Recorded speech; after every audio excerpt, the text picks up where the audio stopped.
One night, in a huge dark castle, someone is looking at several defeated people lying on the ground and at one man, saying that a mere human managed to get this far and that he must admit the man is quite skilled. Then, he releases his terrifying aura and calls the man in front of him the Steel Elector. This is Farza, the rank 7 demon lord. The human just smiles, and as he prepares himself, tells the demon lord to shut up and makes it clear that his era ends that day. This is Jayu, the Steel Elector. Without hesitation, while leaping, he uses his technique, the Empirical Sword's 12th form. Then he shouts, telling Farza to get ready to receive his powerful attack. However, he becomes confused when he sees a system warning informing him that he has been disconnected from the server. Farza notices that the Steel Elector is distracted and shouts that he is full of flaws. The MC is shocked and starts yelling, begging the system to wait.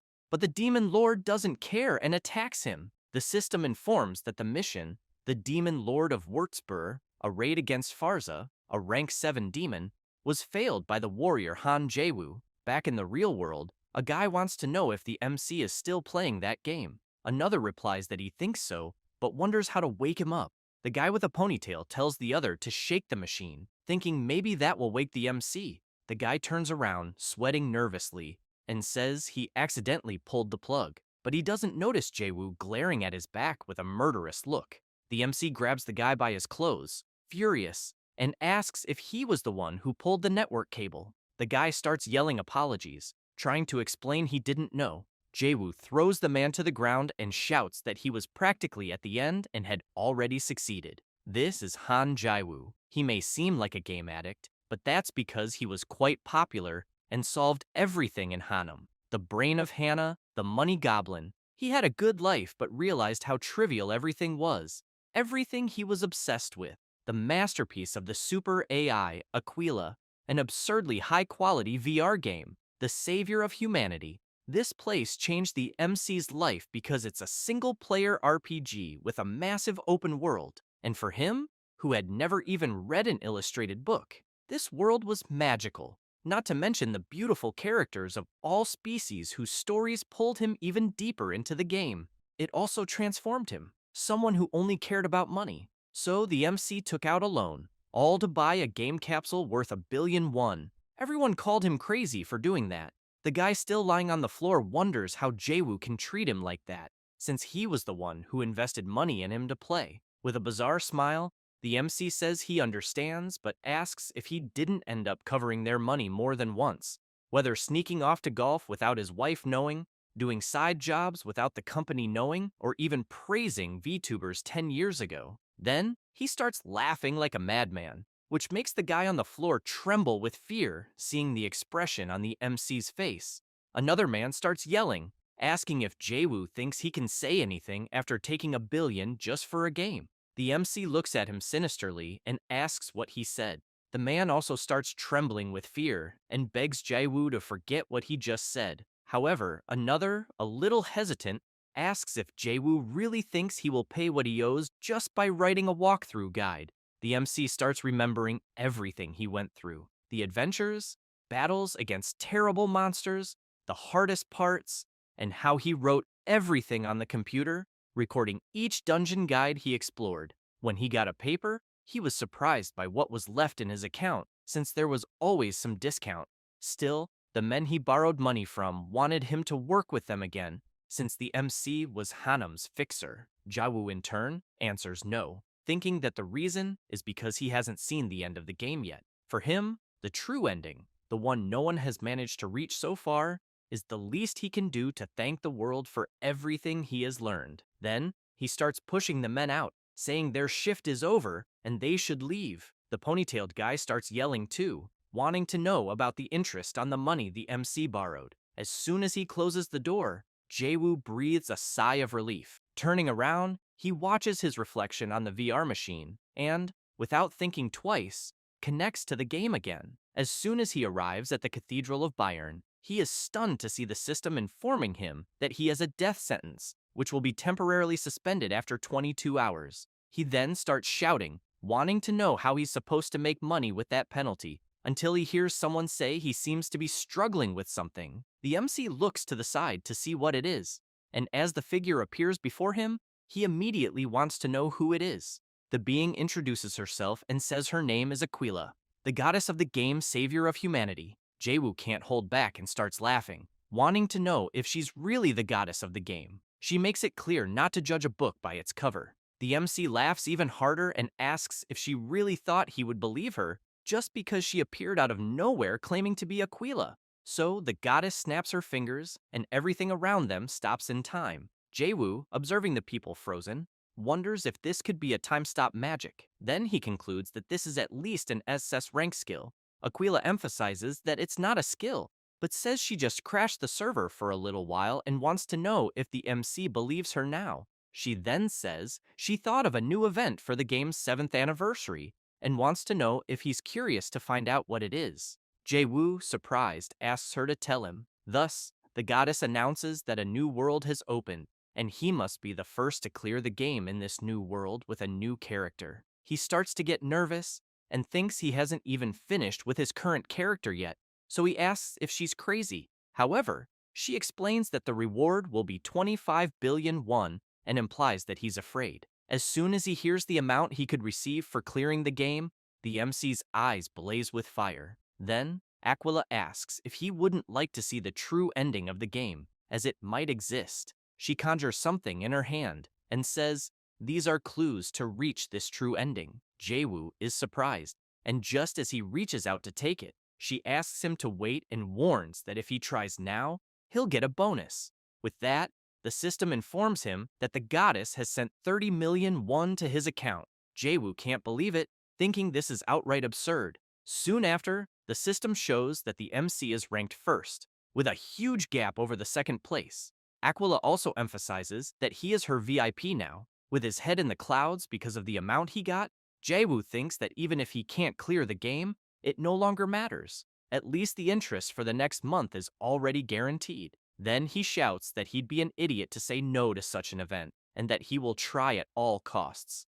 Aquila is excited to know he accepted, and comments that she already knew he would, as that's expected from a top player. She warns that she will now send him to the other world immediately. Thus, she begins chanting in a strange language. It doesn't take long for the installation process to complete. The world the MC was in starts to digitize, and he is taken to a sinister place, almost like outer space. Aquila points ahead and says the door in front will take him to another world. Jayu asks if the door is magical. Then, he turns and asks if the game starts as soon as he crosses it. Aquila answers yes and tells him to go ahead. As he opens the door, a glow emerges from inside. But before entering, the MC makes it clear to the goddess that she must not forget the reward money. With that, he passes through the door, thinking he's on the way to the true ending. However, Aquila chuckles lightly and comments that she forgot to mention one little thing. If his character dies in this event, he will also die in real life. Jayu can't believe what he just heard, but it's too late. He was thrown into the new world before he could do anything to go back. Quickly, he falls face first to the ground. Furious, he wonders why he's feeling so much pain, since he knows this should be just a game. Thinking about the goddess, he also questions if she was serious about really dying if defeated there. Then, he clenches his fists tightly and promises that it won't make any difference, because he will clear this new world no matter what. Still angry with Aquila, he starts shouting and cursing her with terrifying insults.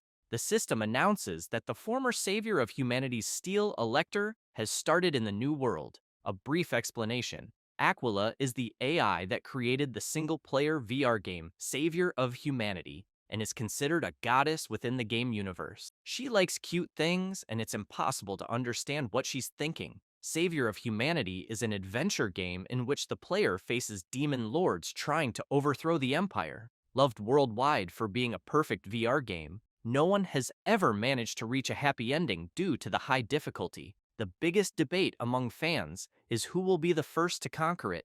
After some time in the new world, the MC walks trembling and thinking he is very thirsty. Furious, he curses the goddess again and says he will never forgive her. Then, he opens his status window and sees his character is dehydrated. He wonders why she had to give him such a terrible character, with only 20 maximum health points. He realizes he's only walked for 12 hours and is already dehydrated. Then he wonders how the hell he will manage the happy ending with that character. Then he hears the sound of dripping water and, desperate, turns around, imagining it's something he needs. Walking toward the source of the sound, he sees a beautiful stream full of water and happily comments that thank God he accidentally found the book How to Survive by Bear Grylls. Quickly, he falls face first into the water, and as soon as he starts drinking it, his health points begin to increase. However, someone is nearby. He notices and starts drooling upon seeing what's in front of him. A girl, bathing. The system immediately informs him that he has bad intentions, and because of that, his HP decreases by 1 point. The MC, very impressed, wonders who the attractive woman in front of him is. And every time he continues to watch her, his eyes start to shine even more. Until the system asks him to please pay for the DLC, Jayu goes crazy with anger at the system and wants to know how it is making a VIP pay for a DLC, as he thought that world was the full version. Then, out of nowhere, some girls appear calling him and saying he has to pay to see what comes next. Jayu turns around, a bit embarrassed, and asks how much. Then the girls throw him forcefully to the ground beside a tied-up guy and tell him to stay still, calling him a horny kid. The system warns the MC that he is losing HP, so one of the girls approaches and makes it clear that if he stays quiet, she might consider leaving his pants on. The guy next to the MC asks if he's okay. Jayu replies that at least they should tell him how much he needs to pay for the DLC. A little confused, the tied-up man asks what the MC means. Jayu smiles sheepishly and says it's nothing. The man then says he understands and introduces himself as Rudd, a monster hunter. Jayu also introduces himself as Valorstead Valor and asks how Rudd ended up there. The hunter says he was unlucky because he got close to the witch forest while chasing his prey. Jayu thinks that's really bad luck. Then, Rudd wants to know how the MC ended up there. He, embarrassed, answers that it's something similar to the hunter's story, but thinks to himself that he was born around there and had no choice. While the hunter comments that he doesn't know exactly what the MC went through, he notes that it's unfortunate, as he seems quite young. Jayu tries to grab something sharp next to him and replies that he's fine. Then he makes it clear that this kind of situation is his specialty. Rudd wants to know if the boy has any kind of plan. He thinks that, obviously, he does. Looking at the witches ahead, he remembers that he already wrote down how to defeat them, but also knows it took him 3 whole days and almost turned him into a zombie. The 5 Witches of Havel, that's the title given to them because they appear in Havel Forest. Their names are Gunda, Kaldura, Aldaida, Fugul, and finally, Hajuju. Jayu knows that, although they are early bosses players need to face, thousands have already died to them, which makes them well known. However, he also keeps in mind that if observed closely, it's possible to see they are a very disorganized group. The monster hunter notices the weird look on the MC's face and immediately wants to know why. So, Jayu asks if Lady Fugul is still alive. She looks back, a bit confused, and the system soon notifies that the MC is provoking her. Then he says he remembers Lady Hajuju saying she was going to kill her. Hajuju asks if she didn't tell him to shut up. However, she's quite surprised to see Fugul with a sinister look, wanting to know if this story is true. The system informs that the MC's provocation worked because Witch Fugul hates Hajuju very much. Jayu keeps adding fuel to the fire, saying he's almost sure he heard Hajuju say she would kill Fugul and take all her belongings. Rudd is surprised and wants to know if the MC is really serious. Meanwhile, the witch Fugul goes mad with anger and asks Hajuju if what the boy is saying is true. She takes a deep breath and asks if Fugul really believes a stranger. However, the witch turns with an intense aura and says it's not like Fugul would use all the money she has, so she wants to know why she doesn't give some of it. With that, the system notifies that the MC's provocation also worked on Hajuju, since she covets Fugul's belongings. At that moment, Aldaida comments that this must be why Hajuju was making an acid bomb. Gunda makes it clear she doesn't care about the argument and wants to know when the food will be ready. Kaldura, in turn, asks if they are really fighting, because if so, she wants to join in. So all of them start arguing with each other. Jayu starts laughing like a madman, and the system soon notifies that he successfully provoked all the witches.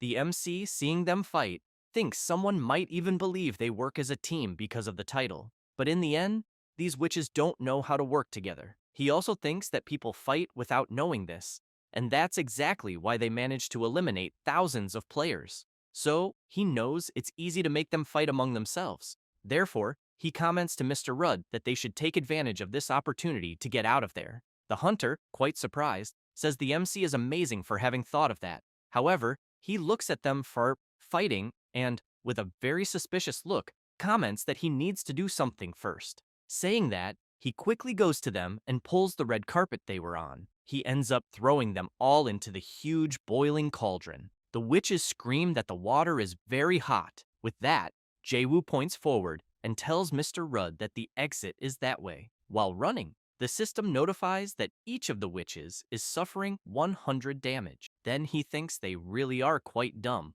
But on the other hand, they give a lot of XP despite being dumb. However, something quickly comes toward him, and the MC ends up caught by one of his legs by a snake. The system notifies that Fugel's snake has trapped him and that his movement is limited. She, very angry, makes it clear that the MC is a useless human and that she won't die alone. Jayu starts struggling and hitting the snake, but his attacks keep missing. Then, he begins to worry, thinking he forgot that his character is extremely weak, until Rudd shouts that he will help him and quickly draws his sword, slashing the snake that was holding the MC. Then he asks if he's okay. Jayu replies yes, and thanks the hunter, but wants to know if Rudd can lend him the bow. The hunter wants to know if the boy is good with bows by any chance. As soon as he takes the bow, the system informs that it is Rudd's weapon, which has an attack power of 15 points and a range of 30 points. While preparing to shoot an arrow, Jayu says he's just a little good with bows, but still fires an arrow and ends up hitting a jar, breaking it completely. Hajuju starts trembling with fear and comments that this is not good at all. Fugel wants to know why. Desperate, Hajuju screams that what was inside the jar was her acid bomb, which leaves Fugel very scared and unbelieving. Because of that, everyone gets scared, seeing the acid coming toward them. And as soon as the liquid touches something, a huge, overwhelming explosion happens, visible from very far away. After the dust settles, they watch the chaotic scene left behind until a small stone falls on the MC's head, and the system notifies that he was hit by debris and lost 1 health point. Rudd wants to know if they really finished off the witches, but Jayu shouts, asking him not to say that. However, the system announces that an achievement was obtained and informs that those witches were nothing. Then, the system notifies the MC that he defeated all the witches of the forest and also gained a total of 324,000 experience points and 5,000 achievement points. Thus, he tells the hunter that they have now taken them down. He also thinks it was very lucky being at such a low level, but knows that all he has to do now is get a certain item. Rudd comments that he thought they were going to be eliminated, but that the MC ended up saving everyone. Then he emphasizes that even if what he's going to give isn't much, he wants to know if he would accept it as a gift of gratitude. With that, the system announces that the MC received the red dragon fruit. Looking at the fruits, Jayu is impressed, wondering if the hunter is really going to give this, because he doesn't remember this from his previous gameplay. While the hunter smiles and says that since he thought the fruits looked valuable, he took them from the witch's nest. The MC quickly snatches them from Rudd's hand and starts devouring them all. Thus, while releasing a large amount of energy throughout his body, the system announces that he is now a dragon bone that possesses great power. While continuing to chew the fruits, Jayu thinks that now he can see his stats increasing and that a normal player would never dream of having something like this. So he thinks he got very lucky, since his HP increased by more than 200, his strength by more than 100, dexterity by more than 120, and health by almost 150 points. Rudd notices the boy happy, so he calls him over and wants to know if he's interested in hunting monsters. Jayu is quite confused by the hunter's request, but as soon as he finishes swallowing the fruits he was eating, he apologizes to Rudd and points out that he already has things to do. The hunter comments that then he's a busy young man, but soon the MC realizes something and wonders if this isn't an opportunity. While checking his system, he notices he still doesn't have a class, and therefore All the massive experience he gained from defeating the witches has nowhere to go, and if he leaves it like that, it will disappear in a month. So the hunter turns around and says he's leaving then. However, Jayu asks him to wait and wants to know if 3 months would be enough. Rudd laughs and asks if it couldn't be 3 years instead. After that, they start walking through the forest. Then Rudd says that first the MC should enter the forest and hide wherever he wants, and that he will look for him in 30 minutes. Jayu is intrigued and wonders if this could be a monster tracking skill from a hunter's skill tree, which is why he thinks Rudd has leveled up quickly. But as he runs off, he thinks the hunter has underestimated him, since he has in mind that he explored that forest countless times and remembers everything, even the best things. The MC keeps jumping from tree to tree, thinking they are so dense they confuse anyone's sense of direction, and that poisonous spores from toxic mushrooms are spread throughout the place. He then remembers the time he was there in his previous gameplay, and also knows that fierce beasts live there, even more dangerous than the witches they faced before. However, he thinks most of the things are already engraved in his mind, and besides that, with the red dragon fruit, his physical abilities are almost maxed out. For that reason, he's sure the hunter won't find him that easily, but it doesn't take long before he looks like a fool. The hunter is right in front of him. Rudd comments that the MC scored 50 points and asks him to try harder next time, but because of the boy's passion and effort, he'll give him 10 bonus points.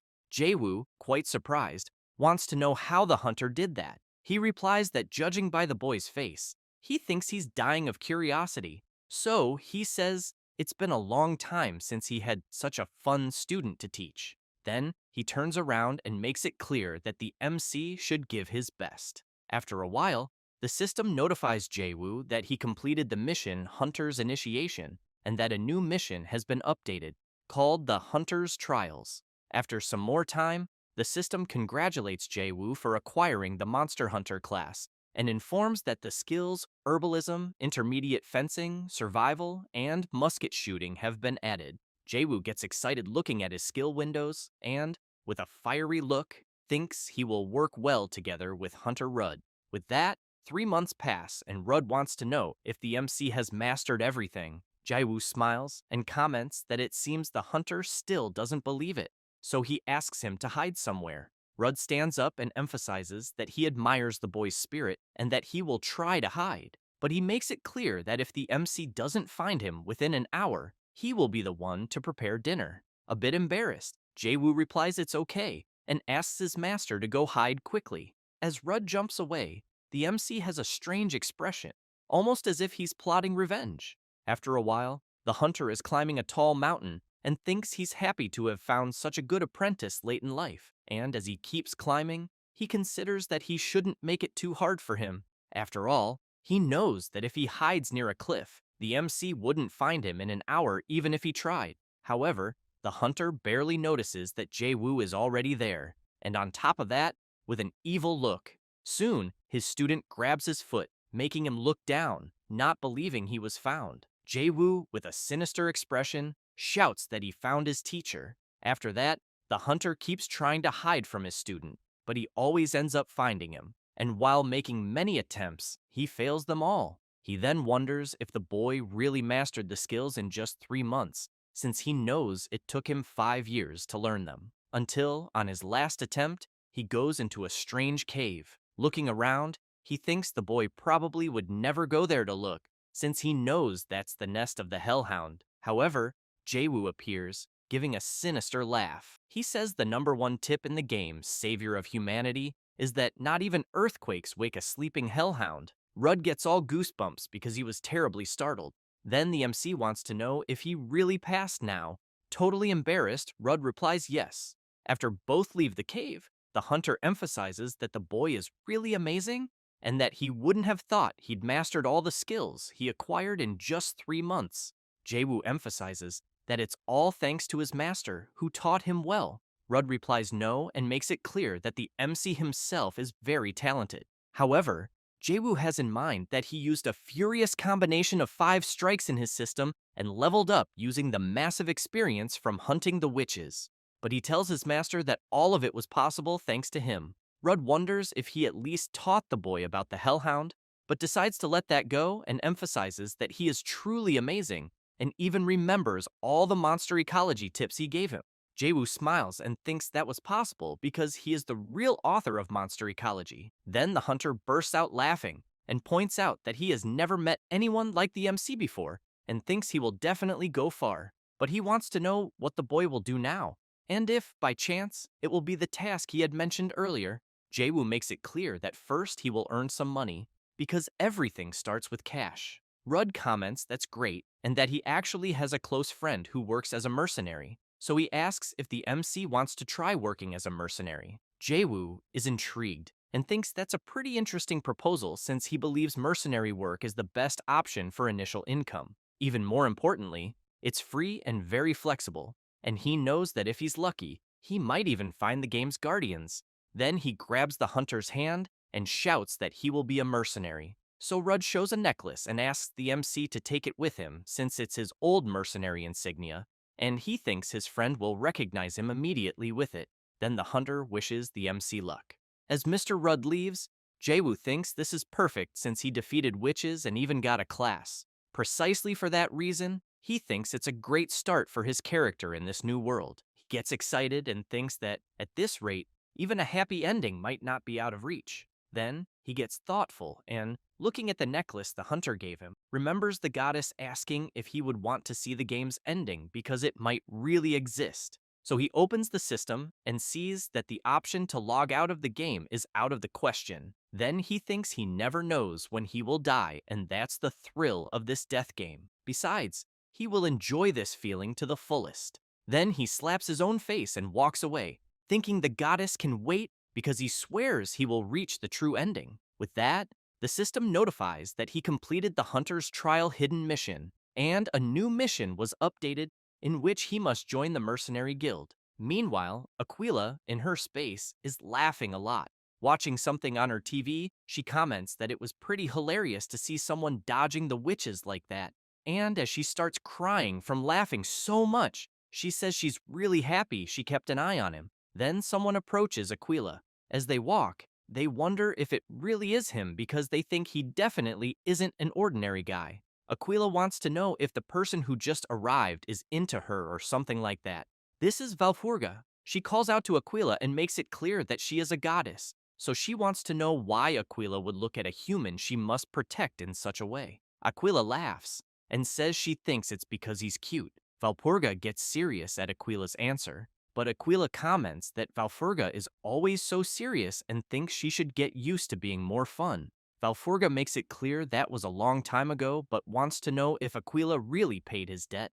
Aquila says that was settled ages ago. Valpergus wonders if that poor guy doesn't even know his debt was paid and is still working to pay it off. Aquila keeps laughing and replies yes. Valpergus comments that Aquila is pretty cruel, but Aquila wants to know why and if it isn't fun. Then she asks the other goddess to watch him, and the person they were talking about was precisely the MC. Valpergus continues saying that Aquila is really horrible, but she just thanks her. However, Valpergus wants to know if the human is part of Aquila's plan, or if he's just a toy in her hands. Aquila takes a deep breath and responds that he is more like a promising talent, and with a very suspicious look while watching the MC's movements on the TV, she emphasizes that she will keep an eye on him. Back to the MC, he falls to the ground complaining of pain in his legs, and the system notifies that he is quite exhausted. Jayu looks back and wonders why the forest is so tiring. Then he tries to stand up, but his whole body trembles. He thinks that, with this body alone, he could get out in just 12 hours. So, he looks ahead and thinks it's time to go to the mercenary guild. As soon as he arrives in the city, he heads to a tavern and, when he passes through the door, a bell rings, announcing someone's arrival. Quickly, the waitresses welcome him to Francois, the best tavern in Frankfurt, and ask how they can help. Jayu feels totally embarrassed seeing how beautiful they are, so he comments that he is actually looking for someone. One of them says she understands, but will first show him to his table. Jayu looks around and thinks this was expected. Since the tavern is the classic place to get information, it has drinks, lively people, and the amazing smell of good food. He knows that if any place had information about the Mercenary Guild, it would be here. He also keeps in mind that people always talk more when they're happy. Above all, The waitresses are wonderful. Jayu asks if they know someone named Rebus Schultz. As soon as he says that name, the atmosphere in the tavern changes completely, and everyone starts looking at him with angry faces. One of the waitresses begins to tremble with fear and tells the MC that the name should not be spoken here. Jayu is confused and wants to know why. The other waitress explains that it's because the person he mentioned is too dangerous, and that her boyfriend once got involved with him, ending up coming back like a mummy. Jayu imagines the scene and becomes terrified. The waitress also says others in the tavern have suffered because of the person Jayu mentioned. Meanwhile, the system notifies that the tavern's happiness has dropped considerably. Two rough-looking guys approach and start talking nonsense. Jayu wonders who Mr. Rudd has introduced him to. Then the blonde waitress starts pushing the MC, warning that he must run because Rebs Schultz will arrive any moment, until Jayu ends up running into something face first. Furious, he wants to know who did that. The big guy answers that it was him and asks if there's a problem.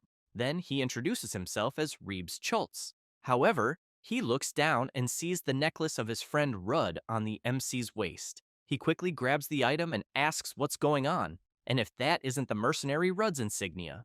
But then he thinks the MC must be the guy his friend mentioned. He starts laughing and says that's perfect because he's looking for a companion. Jayu starts trembling and asks what the big guy just said, but thinking about Rudd, he begins cursing him in his mind. Rebs gives a sinister smile and makes it clear he's just joking. After leaving the tavern, they start walking through the city, and Jayu asks if he is a companion to be taken to the war between the Prince Elector and the forces of Pezimut.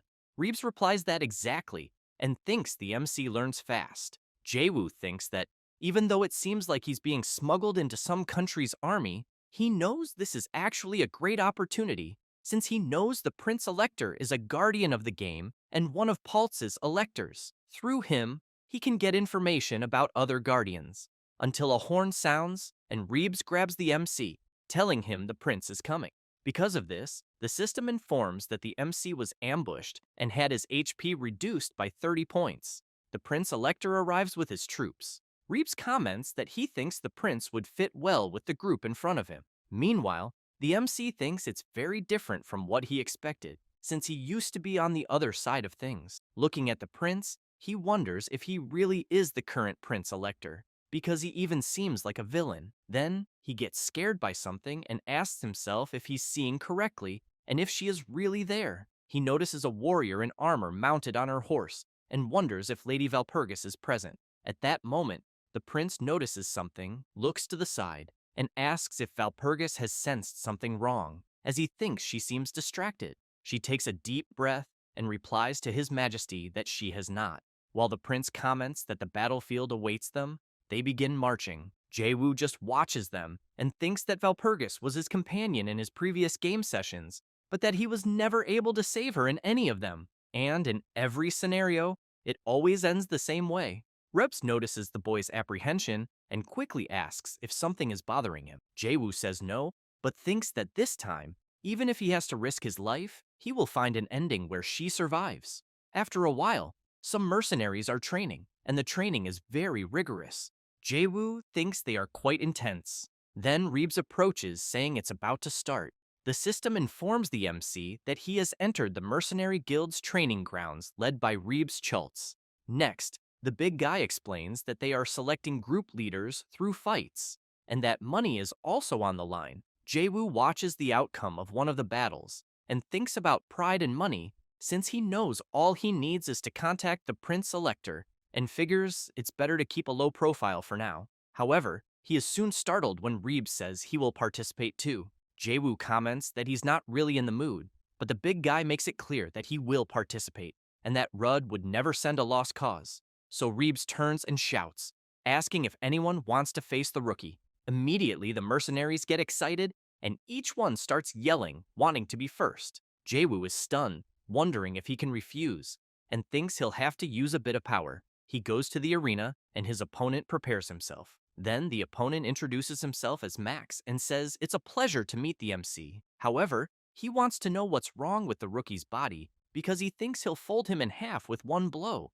Jayu thinks the mercenary has quite a foul mouth. knowing that his body gets over 1,000 likes on Instagram. Reeves asks if both sides are ready. Once they answer yes, the big guy announces the start of the battle. Max doesn't hesitate and rushes straight at the MC, but in the blink of an eye, a sword is thrown into the air. The mercenaries are in disbelief at what just happened, since Jayu managed to defeat Max without much difficulty, and the system informs that he gained 15 points in the fame attribute. While the mercenaries shout, wanting to know how Max was defeated with a single blow, the MC thinks it was to be expected because after eating the red dragon fruits, his strength is at the level of an ogre. However, he is startled to see the mercenaries running toward him, eager to be the next to fight. Jayu can't believe it and tells them to come one at a time. His fights proceed, with the MC using intermediate fencing techniques, followed by monster trapping techniques, and finally, the legendary monster headbutt,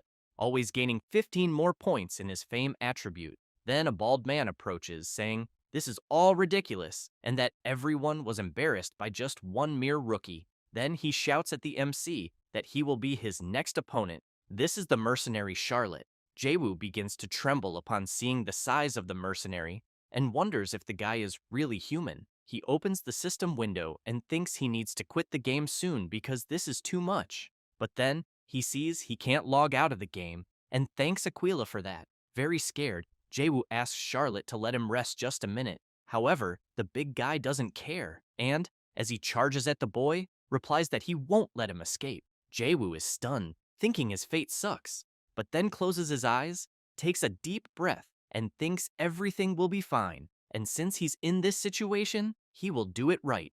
Then, he opens his eyes at the last moment. He grabs the mercenary's huge arm and, with the other hand, holds onto the bands of his clothing. Using this, he applies his monster throwing technique, hurling the big guy hard onto the ground. Charlotte is completely stunned and wonders what the hell that monster throw the boy just did was.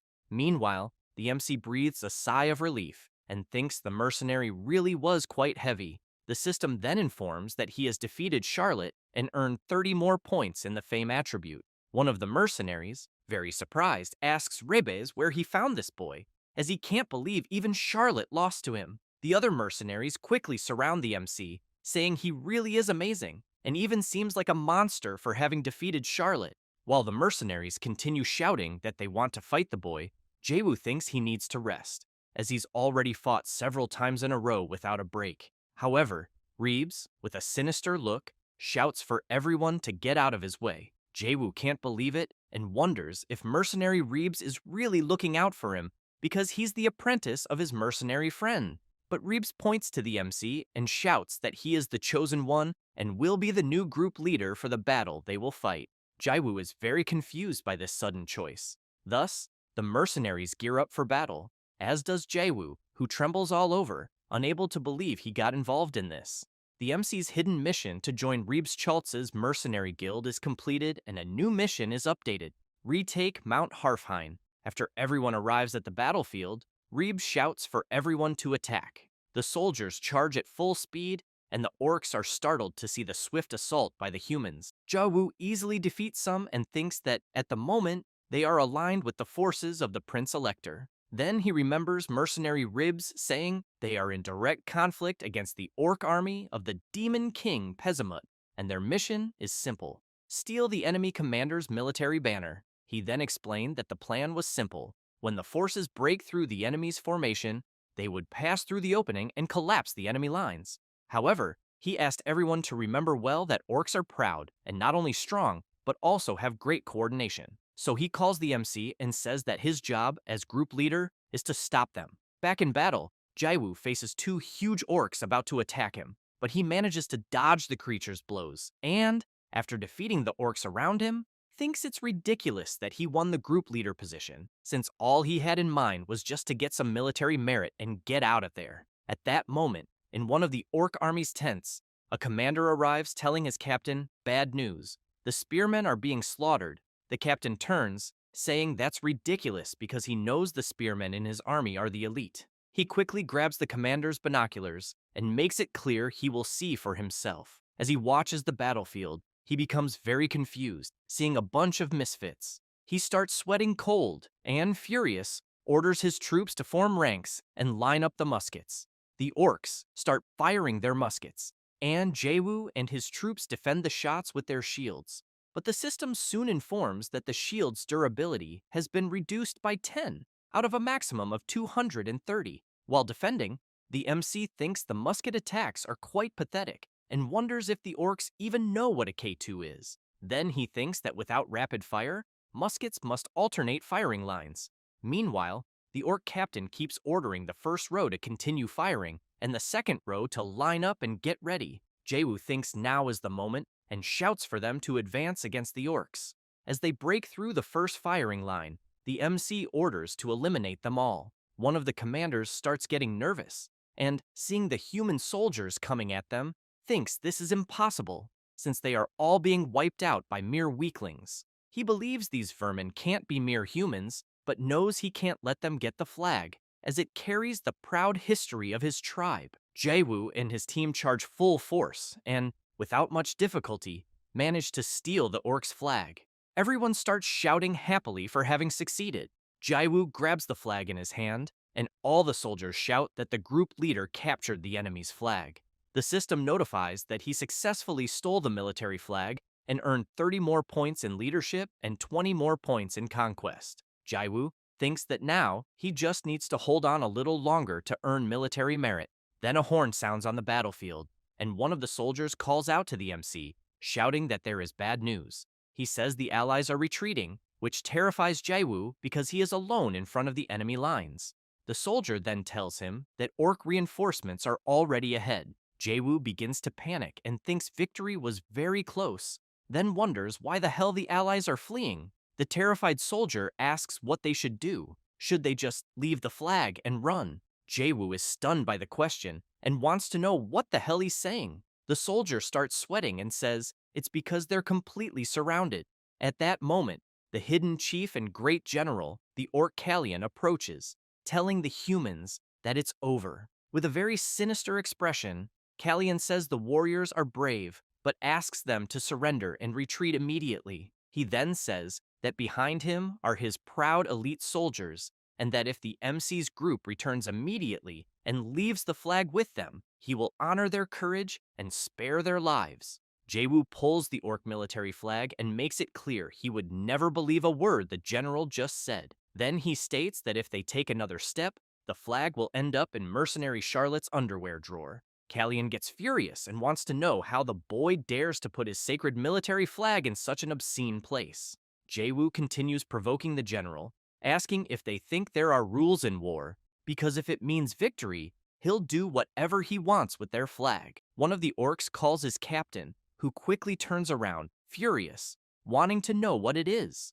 Upon hearing what his soldier said, he shouts, ordering everyone to prepare, which surprises the MCA. He can't believe his provocation didn't work. Then Kalyan shouts, ordering the orcs with muskets to open fire. The MC's group tries at all costs to defend against the shots. Soon, the system informs the MC that his intimidation failed. While defending the attacks, he thinks that in his previous game sessions, the orcs never gave up their flag so easily. Seeing his group being brutally shot, he wonders if the orcs really brought the great general and knows there's no way he can tank this monster with his current fame and rank. Finding himself with no way out, he wonders what the hell he can do in such a situation. He starts remembering his previous game sessions, searching for a true ending. He also thinks of Aquila, who told him that if he dies here, he'll die in real life. Then he gets even more worried since he has no idea what to do, until one of the mercenaries runs to him,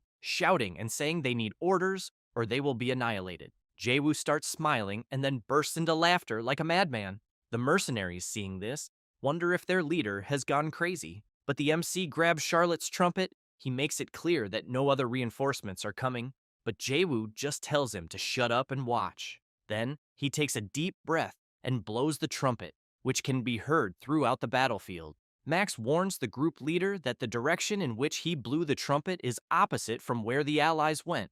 Jayu confirms he knows and tells him to shut up and keep blocking the musket shots. The MC smiles and thinks he's now even with Aquila, because if she has honor, she wouldn't abandon him there. Then he shouts that, after all, he's still a VIP, At that moment, Callion yells, ordering the spearmen to advance. Quickly, one of them jumps at the MC's group. With blood in his eyes, the orc says the MC is the arch-enemy of his people. Jayu just stands still watching the attack coming toward him until, out of nowhere, the big orc is hit by something. At that moment, a horse with a soldier appears, jumping over them. It's Valpergus. As they land, she shouts for everyone not to give up. Then she orders everyone to raise their swords and fight. Thus, General Callion soon shouts, ordering his troops not to interfere, as this fight is between him and her. He makes it clear that this is a noble duel. Valpergus comments that the general really seems like a man. She says this, and immediately launches an attack on the general, who manages to dodge the charge at the last second. An intense battle begins between them. Jayu is very impressed and thinks it's incredible, as it's a well-matched fight, and Valpergus is just at the start of her story, but is already so strong. The rider strikes again but is blocked. However, Callion is startled by something. He sees Valpergus coming at him full force with a kick. Unable to defend himself, he takes the blow right in the face. The general retreats, furious. Looking at the rider, he comments that this was expected, as not only her swordplay, but also her hand-to-hand combat is on another level. Thus, he asks if Valpergus was part of the convent, knowing it is an impressive martial organization. She points her sword and makes it clear she only loves God with a devoted heart. Callion, laughing, places his huge sword on his shoulders and prepares again. Valpergus also gets ready and makes it clear it's getting late and she needs to finish this quickly. She leaps forward and attacks the general again, who manages to block. Then, he takes advantage of an opening and delivers a powerful sword strike, breaking everything around. However, Valpergus had already jumped on him and, without much difficulty, manages to strike the orc general, who quickly falls to his knees. With his remaining strength, he comments that it was an honorable fight. The orc army looks at their fallen leader while the human army watches the warrior. Then, the orcs help their general and shout that he's weak and order everyone to retreat immediately. Jayu is surprised because the general, who seemed so strong, was taken down with a single blow. Watching Valpergus in front of him, he thinks this was expected from the rider. With that, all the orcs begin to retreat quickly. The rider approaches the MC and asks if he is the leader of the mercenaries. Then she extends her hand and makes it clear she sensed his courage from afar. As they shake hands, Jayu says it's a pleasure to meet her and introduces himself. She does the same. The system informs that the rider Valpergus expresses respect for him. Jayu says that if the rider hadn't arrived, he thinks everyone would be dead. Then he realizes he's not the current steel elector and thinks he should have been more cautious. Then he hears Valpergus asking why he's looking down. At that moment, the mercenaries approach him, calling him squad leader and asking him to take the orc military flag. The system soon notifies that the MC's credibility within the mercenary guild has increased. Jayu wonders if he really should be thanked. He begins to recall all the moments he commanded the mercenaries, making them resist at all costs. Thus, he starts trembling and comments that now he understands. Then he shouts in celebration, saying this is his battle standard. The mercenaries don't understand why their leader is yelling like a madman, and soon ask him to stop because they think he hit his head. After returning to the city and a few days passing, at the Francois Tavern, someone bursts through the door calling for her brother. It's a little girl. Charlotte looks at her, and the girl quickly runs to the mercenary and asks if he went to war again, and if he is hurt anywhere. He replies that he's fine.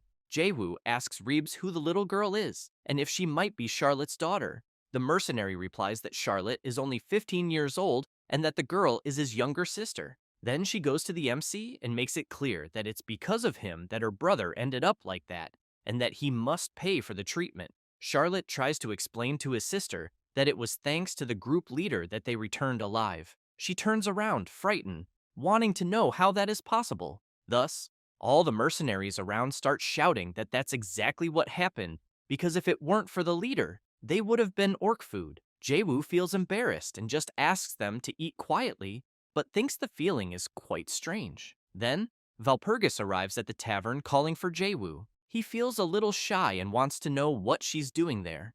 After leaving the tavern, the two go to the Harfheim Advanced Base. She says that none other than His Highness, the Elector, is looking for him, and that it seems they will grant him military merit. Valpergus notices the MC's expression and asks if he's not happy because it's the greatest military achievement as a mercenary. Jayu thinks that somehow she is different from the Valpergus he knew and even seems a little brighter. The MC comments that she seems happier than him. However, she asks him to call her Valpergus. He agrees and says he will call her Madame Valpergus. Then she points ahead and asks the MC to look at the soldiers who lived thanks to his merit, and that if it weren't for his courage, they would all have died. She also says that those who are citizens of the Empire were all saved thanks to him. Then she asks if he needs another reason to be happy. Jayu begins to remember his last gameplay and concludes that Valpergus hasn't changed at all, but he knows the only thing that changed is their relationship, as now he's just a mere mercenary. After walking through the base, they arrive at a tent. Valpergus informs His Highness that she has brought the MC. He immediately thanks her for the effort. Then he says it's a pleasure to meet the MC and introduces himself as the Steel Elector. With an intense look, he says his name is Philip. Jayu bows and says it's an honor to meet His Highness, but thinks it's as expected of a guardian since his aura is no joke. Philip laughs and asks if the MC is the one everyone calls the Reaper of the Field. Then he says that his courage was truly surprising, and that, besides that, he is as brave as a lion. Jayu emphasizes that the Steel Elector is flattering him too much. Philip laughs and replies that he isn't, and makes it clear that those who achieve military merit must be praised for it. He says he will give 100 florins to his comrades and 300 florins to him. The system then informs that the Steel Elector Philip rewarded the MC with 300 florins, and that the MC's current balance is 350 florins. Jayu says he will reciprocate His Majesty's generosity. Philip then asks if there is anything else the MC needs. He replies he has a request, and Philip tells him to speak. Jayu says he would like to meet his comrades and rest in Wittenbayer. The Elector replies that it's relatively far from the front of the base, but will grant his request. Then he asks him to take a supply cart and use it as he needs. Jayu greatly thanks His Majesty, but Philip asks if there's anything else the MC wants. Jayu thinks that normally it would be proper to leave soon, but he looks to the side, seeing Valpergus watching him. He gives a slight smile and says there is something he would also like to say. With a piercing look, Philip wants to know immediately what it is about. Thus, Jayu wants to know what the Steel Elector thinks about this war. Jayu then, after observing the atmosphere following his question, thinks that it was as expected since everyone was disturbed. But he also knows that there is no way to avoid it, as he is still a humble mercenary. Philip becomes serious and wants to know what the MC thinks. He replies that, with his limited perspective, he still does not see the full picture, but there is one thing that worries him. At that moment, one of the Steel Elector's guards starts laughing uncontrollably and wants to know what kind of nonsense the MC is worried about, since he should not think he is qualified to give advice to the Elector just because he earned military merit.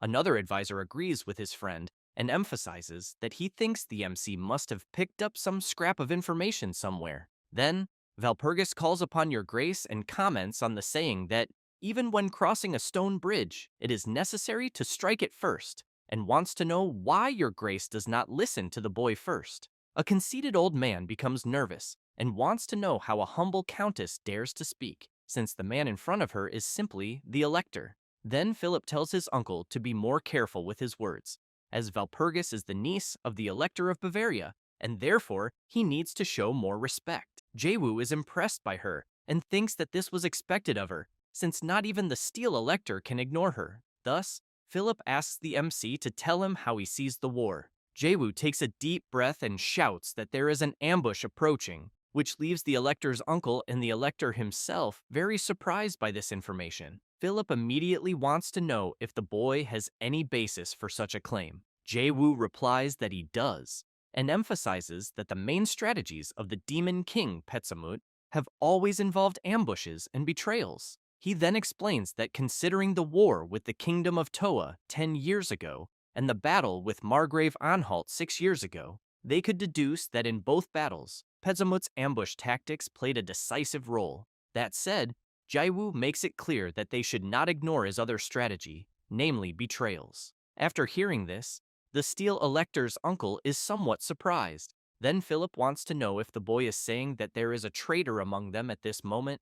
Jayu replies that he is merely suggesting it as a possibility, as he is sure it never hurts to be cautious. The steel elector smiles, and soon releases his powerful aura, commenting that the MC is being quite bold. While Valpergus and Jayu feel the crushing pressure coming from the steel elector, he still asks the MC to listen carefully and says that the only reason his head is still attached to his body is because he is allowing it, and he wants to know if he understands and knows his proper place. Valpergus tries to argue, but Jayu interrupts her and replies to the steel elector that he understands. The knight just observes him. Then the MC stands up and asks forgiveness for overstepping, then turns and starts to leave. As he walks through the forward base, he thinks that the steel elector is quite suspicious, since in his previous attempts, the steel elector would have been more prudent, but he knows that this time he seems excessively arrogant. He then concludes that something is definitely different this time. Next, he thinks first about the red dragon fruits, which usually appear later, and then Valpergus, who he knows should not have appeared yet. With that, he realizes that everything is different from his countless previous playthroughs. Then, just as he is about to consider something, someone calls him. He turns around, confused, and sees that it is Valpergus, who, as soon as she reaches the MC, comments that she finally caught up with him. Jayu wants to know what she wants. She comments that he certainly moves very fast. The MC asks if by any chance she ran there because she was worried about him. She replies that she did, and he thinks that this is quite adorable. Thus, Valpergus asks him to allow her to apologize on behalf of the steel elector for his words and actions, and that if there is anything else the MC wants, she will make it happen. While she asks Jayu to say what he wants, he keeps observing the knight's legs and, all embarrassed, wonders if he can really ask for anything. Jayu starts fantasizing in his head about the knight dressed in some peculiar clothes and asks if she is not being a little overconfident, as he might ask for something extraordinary. Valpergus makes it clear that he should not underestimate her, as she comes from one of the richest noble families in the empire. Jayu becomes even more excited and comments that money is always welcome and that it is also good to know that she must have many other clothes. Then, after deciding what he will want, he gives a slight smile and says that he would like a quill and a pistol, which leaves the knight quite confused by the request. She then wants to know if that is really what he wants, as it is a once-in-a-lifetime opportunity. He replies that it is fine and that that will be it. That said, Jayu starts putting on a show and, while crying, says that his dream is to be a knight and that he intends to use this opportunity to learn to ride, and that the pistol is kind of his dream. Still not understanding what the hell is going on, she wants to know why he is crying. Jayu gets embarrassed and makes it clear that these are a man's tears. Valpergus comments that she has never seen anyone as selfless as him before, but Jayu thinks that he has already given up on many things in his past. With that, Valpergus says it is fine, but emphasizes that this is not the right place for the kind of conversation they are having. She then takes the MC by the hand and asks him to follow her. As they run through the base, Jayu keeps observing Lady Valpergus and trying to understand what she wants, always quite impressed by her beauty. Sometime later, in the battle to retake the Harfheim column, the Demon King Pezimut's army faces the Steel Elector Philip's army. Philip shouts to the Demon King that today will be the day he will finally eliminate him once and for all. Pezimut wants to know if any of his soldiers can make the Steel Elector shut up, as he can smell his breath from the other side of the field. Then one of the demons approaches Pezimut and informs him that the preparations for the war are complete. He then wants to know if the Demon King really intends to use that woman, Hexax.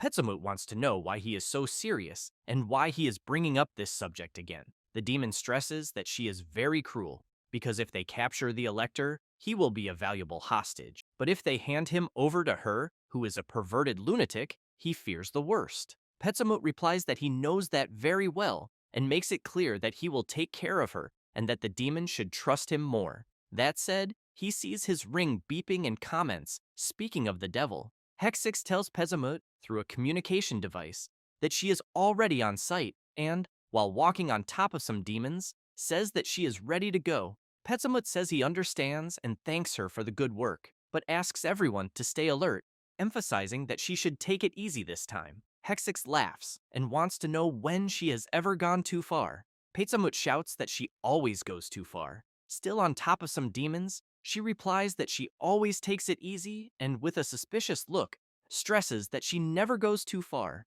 As soon as the communication is cut, both Pezamut and his aide think about the worst-case scenario that could happen. Meanwhile, the MC rides at full speed on his horse and is quite impressed, thinking that the horse has incredible speed and wondering if, by any chance, its name was Philly, and that he would never have thought it was just a spare mountain horse, being definitely suitable for the Lady of House Bayern. He then thinks that Valpergus even gave such an expensive potion, which completely heals and restores any wound, and whose market price is 1,000 florins per bottle. Jayu thinks that this amount is the price of an entire building. Then, out of nowhere, a huge explosion happens right behind him. Jayu turns around startled and realizes that the battle has already begun, and that, therefore, he must hurry as well, since he knows that not even someone like the Steel Elector can handle this war, and that he thinks he will probably attack like a fool, being completely unprepared. He then reflects that there is a good chance that the one he least expects will betray him without much effort.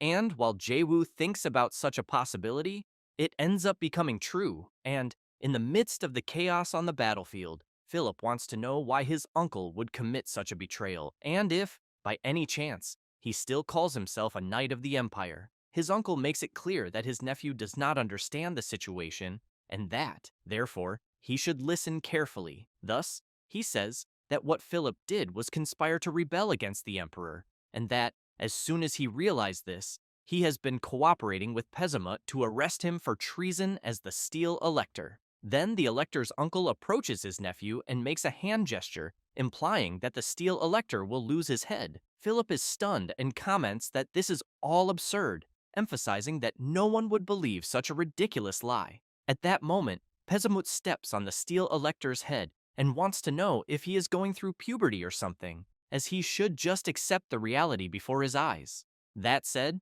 Pezamut makes it clear to the Steel Elector that he is a delusional lunatic. Thus, he shouts, ordering his henchmen to tie up the Steel Elector immediately. As they approach, Philip begins to despair and shout for the demons to stay away from him, and as soon as he starts crying and trembling all over, he makes it clear that he is a noble elector. Then, while Pezamut tells the Steel Elector to shut up because it is very annoying to hear him, Valpergus appears above them and immediately lands a powerful kick in the middle of the Demon King's face. Pezamut is furious.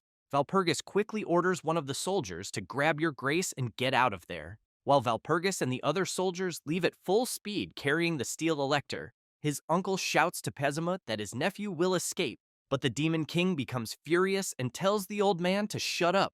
Thus, he immediately contacts Hexax through his ring and tells her the direction Philip escaped. While she is on top of a tree and sitting on one of the demons, she wants to know if it is time to act. Pezamut becomes furious and shouts, wanting to know if she is still not ready. She replies that she was just playing a little. At that moment, a bloodthirsty creature approaches her, and Pezamut continues shouting, telling her to start working immediately. She then quickly turns, and looking at the terrible creatures in front of her, comments that she thinks they must be starving, but says that soon they will be chewing on prey like crazy. Meanwhile, the MC rides at full speed on his horse, fleeing from some creatures, and as soon as some of them appear in front of him, he eliminates them with his weapon that he got from Valpergus. He then thinks that surely that person would use zombie dogs, as he knows she wears down the opponent's strength with these strange creatures and then devours them slowly. Then he becomes frightened when he sees a zombie dog coming at full speed from behind him,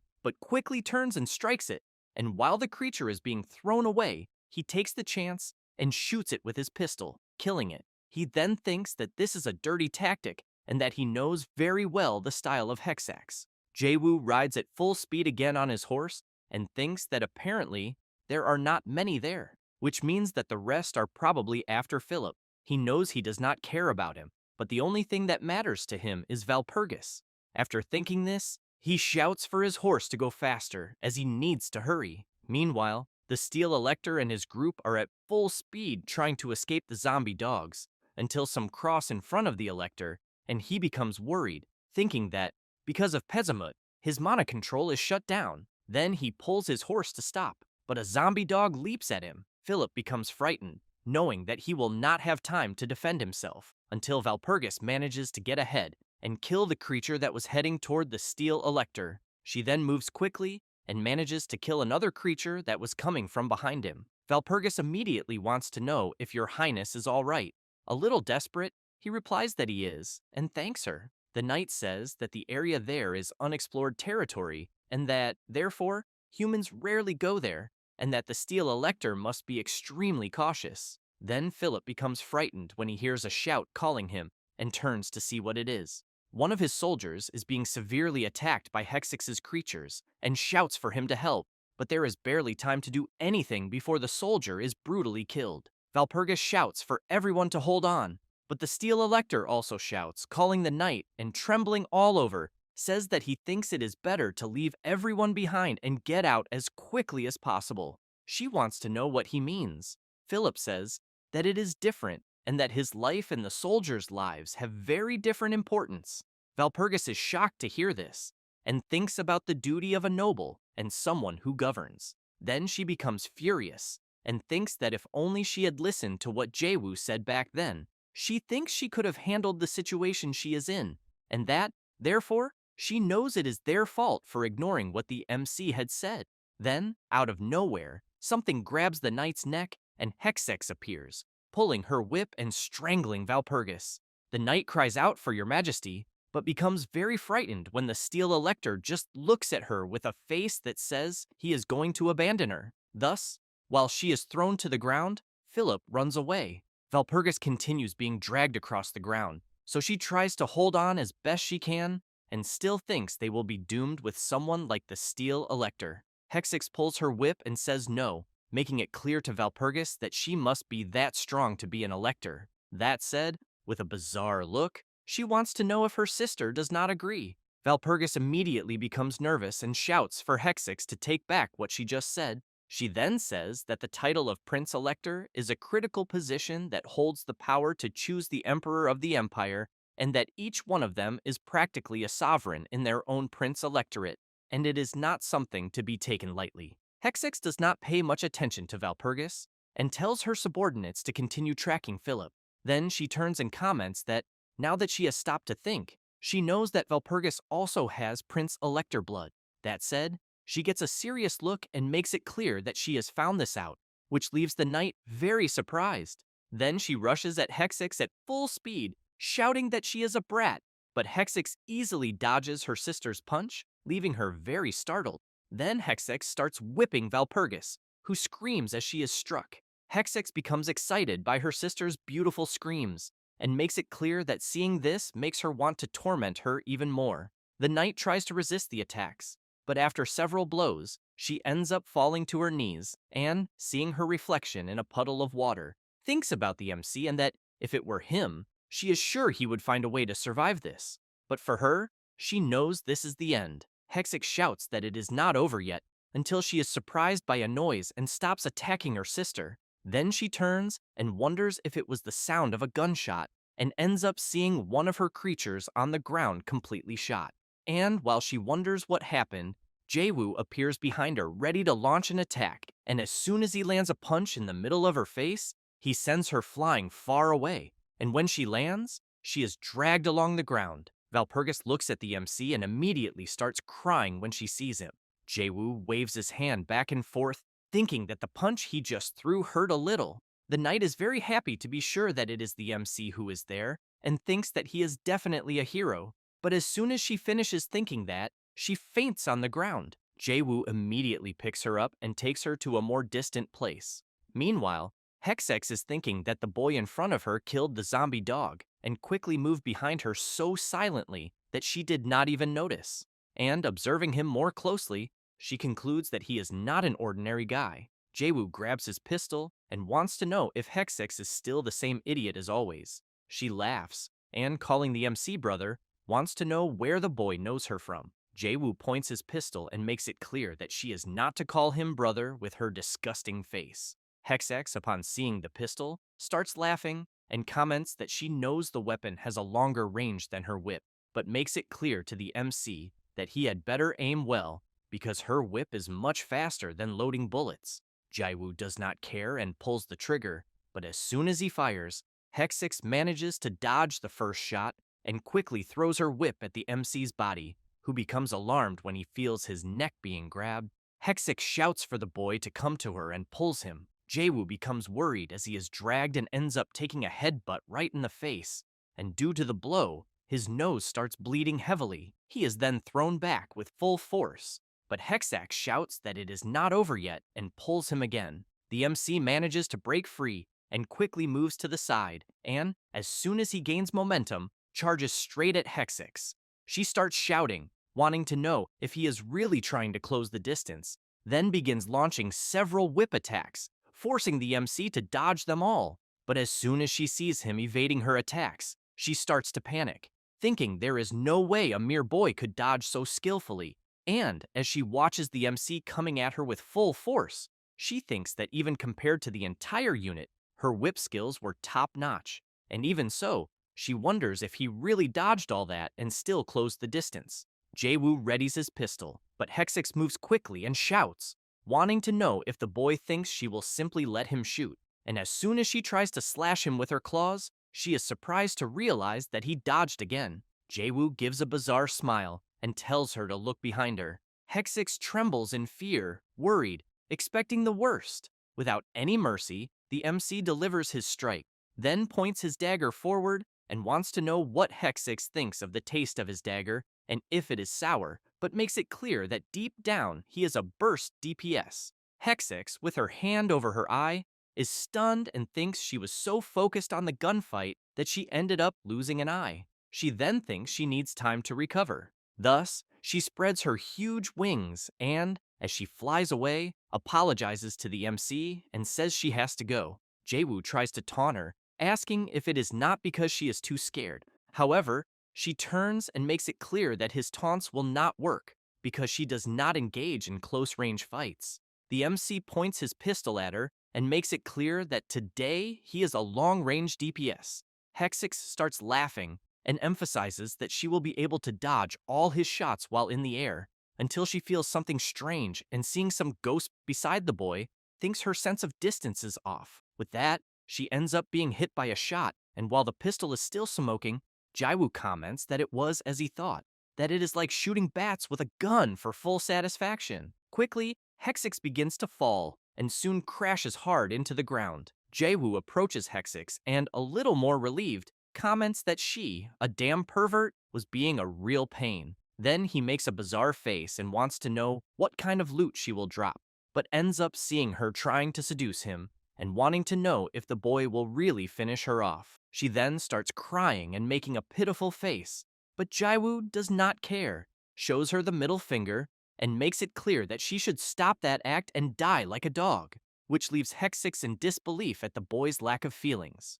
Thus, she is severely finished off. It does not take long before the system notifies the MC that he has defeated Hexax, the Whip of Destruction, and an executive of the Demon King's faction, and that the dropped items are Hexax's cape and whip, as well as the magic binding rope, body enhancement potion, venom of the poisonous dragon Ferguma, antidote of the poisonous dragon Ferguma, and 2,000 florins.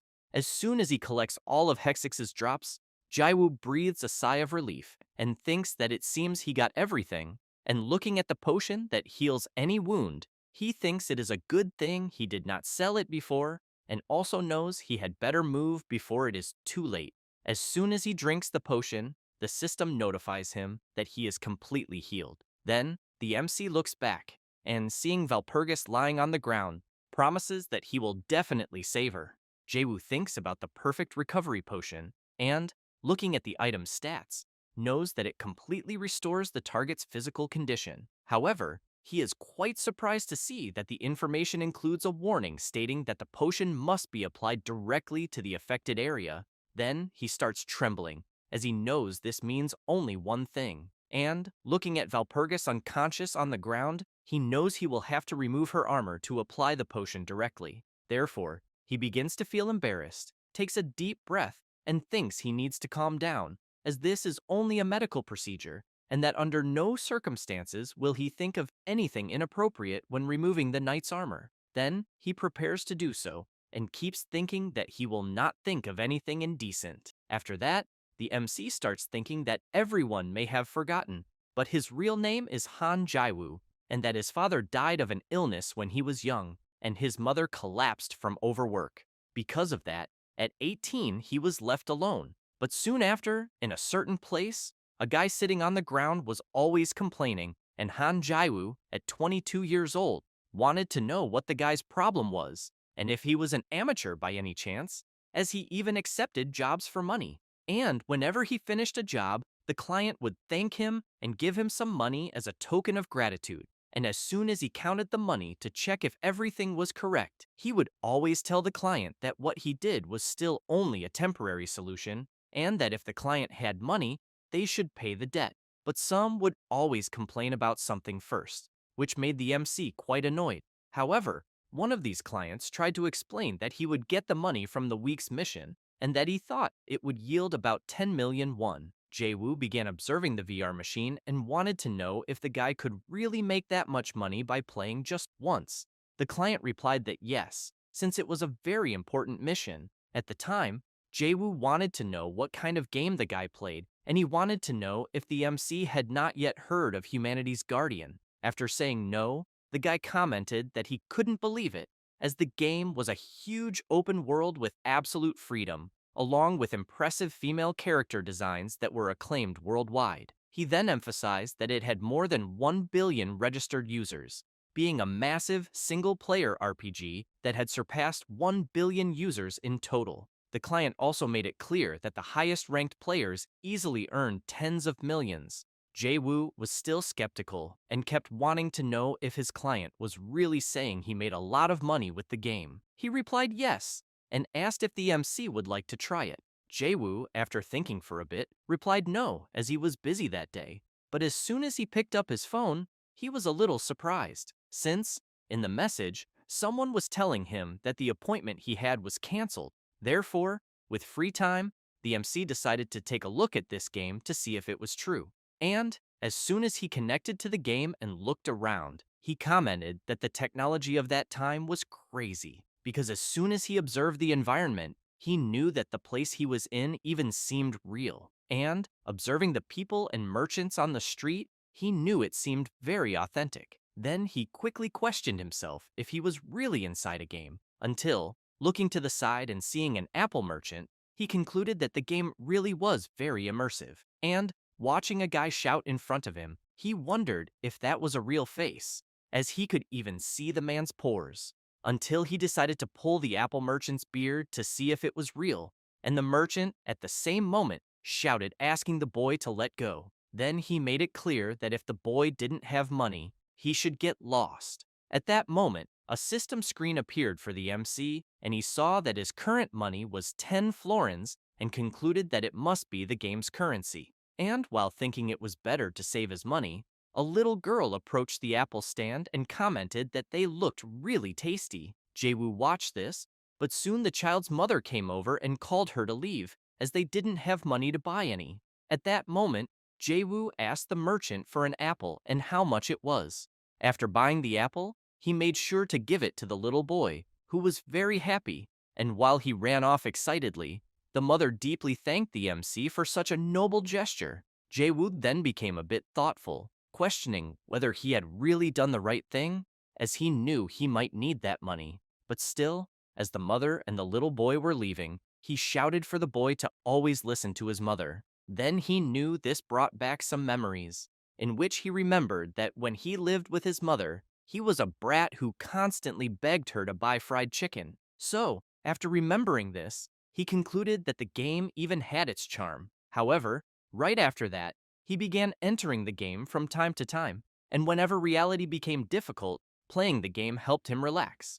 And so, he started logging into Humanity's Guardian more often, relieving real-world stress through the game. As soon as he recharged, he returned to living his real life, only to get tired again and go back into the game. Thus, eventually, the MC spent about 5 years in the game, until one day someone came up calling for him, wanting to know if he was Han Jayu. It was Valpergus, who said she had heard the MC had some skill. She then wanted to know what the MC thought about hunting the raging boars in Havel Forest. Jayu didn't understand the reason for the request, but Valpergus wanted to know if he was afraid. He replied no, and that he would never be afraid of a mere boar, but said he was planning to eat boar meat for dinner anyway. Thus, it didn't take long for the two of them to defeat the creature. Valpergus was impressed and commented that the MC was truly amazing, as he managed to defeat the great boar with just a single strike. Jayu replied that apparently she hadn't lifted a finger the whole time.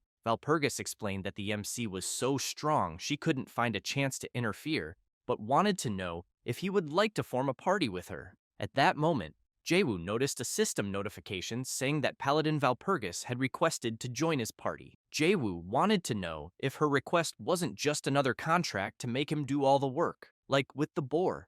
Valpergus wanted to know if, by any chance, he had some trust issues or something like that. Then she chuckled and said he was quite fun, and that she would recommend him as a Knight of the Empire, which left the MC very surprised upon hearing it. Thus, after some time, on a balcony in a city, there were several people shouting the MC's name, and as he approached the balcony, Valpergus immediately commented that he was as impressive as always, and that she would never have imagined he would reach the position he was in. She then wanted to know how he felt being the Steel Elector. Jayu smiled and made it clear that the achievement was not his alone, as he knew that if she hadn't spoken to him that day, he would never have gotten there. Valpergus wanted to know what he was talking about, as the people there were those he had saved and the peace that came with it. She then pointed to the crowd and made it clear that they were his loyal citizens. After remembering all this, we returned to the present time, and Valpergus commented that the MC really was amazing. She then said that she knew she may not have lived that long, but she had never seen anyone with as much dedication to everything as him, and for that reason, she wanted to know why he did all this. With his face all swollen, certainly because Valpergus must have hit him when she woke up and saw that he had removed her armor, Jayu replied that it was because he loved the world very much. The knight laughed and said she understood. The MC also said that he realized how beautiful the sky could be there, and that, besides the slight pain in his face, it was quite nice. Valpergus keeps laughing non-stop and makes it clear that he shouldn't have taken off her armor. However, she quickly changes the subject and comments that, either way, they will be at the Valperga convent soon. Jayu wants to know if she is sure they should inform them that she is alive so soon. She turns and says that when she returns, she will definitely repay his kindness, as she knows she owes him more than she can express in words. As soon as Jayu hears this, he makes a mischievous face and says he looks forward to it, but wants to know what he should ask for. She quickly warns that he is being perverted again. Then, as they continue riding, Valpergus says that although it may not be her decision, she thinks the convent will fully reward him. Jayu says that's great, but makes it clear that what he really wants is her. Valpergus again wants to know if the MC wants to get beaten up again. After arriving at the Valperga convent, the knight is already nervous, yelling and wanting to know what Angela is saying, as the MC is an honored guest of their convent. Angela, with her huge strong arms, crosses them and makes it clear there is no avoiding it, as the convent is under emergency lockdown, and therefore Jayu will not be allowed in. Thus, after some time, at an inn near Rheinfelden, the MC is lying down thinking that this is a bit confusing, as he had been planning to demand the angel's heart from the convent, knowing that the angel's heart is an artifact passed down for hundreds of years in the Valperga convent. A sacred rank S item filled with the blessing of a goddess, with the ability to call back the soul of the user, which is basically like having another life. Jayu knows it is indispensable, especially for a certain moment. Until Valpergus opens the door to his room, Jayu immediately wants to know what she wants. The knight apologizes for leaving him in such a bad place despite him being an honored guest, but she is bothered by the way the MC is lying down and wants to know what the hell he is doing. He replies that he is just thinking about things. After talking for a while, Valpergus makes it clear that what she is about to say is serious and confidential. Jayu promises to keep it secret for life. The knight likes to hear that and says she knew she could trust him. Thus, she says that the High Abbess has fallen into darkness. Jayu is shocked and says that he just met Abbess Angela a few hours ago. Valpergus wants to know what he is talking about, as what he saw was the Vice Abbess, and that the current High Abbess is Lady Margareta. The knight also emphasizes that she thinks there must have been a traitor inside the convent and suspects it must be the work of the damned bastard Pezimut.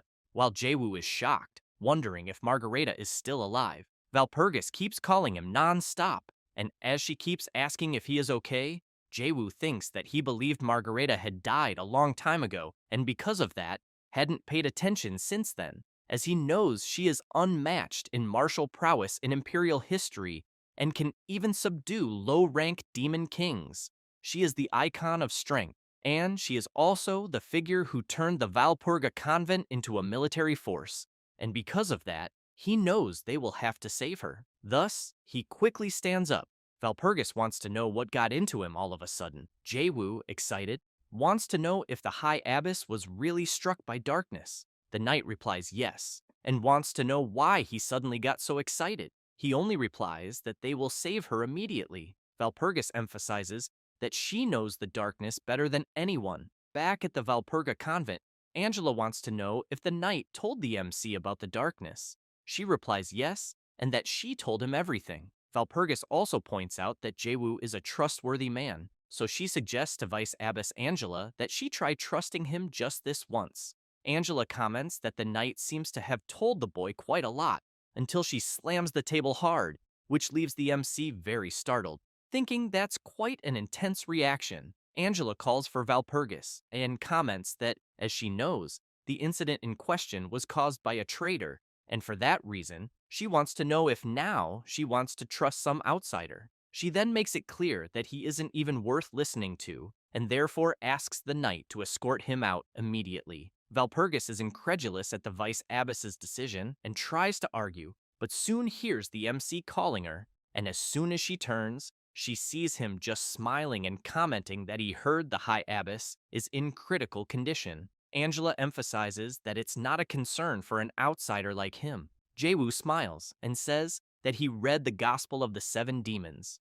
As soon as she hears this, the Vice Abbess starts trembling and quickly wants to know how he knows that, since it is the very book written directly by St. Anthony. Jayu says that apparently Angela knows it well, as it's the book that details everything about the darkness in the end, and that moreover, the book contains a full account of the 7 demon kings who were sealed away and erased from the world, including Thashing Death, one of the great forces of darkness. Angela is even more shocked and says she can't believe it, and so she slams the table with a powerful punch and orders the boy to tell her how he knows such a book, as just saying the name already brings a curse, making it difficult to talk about.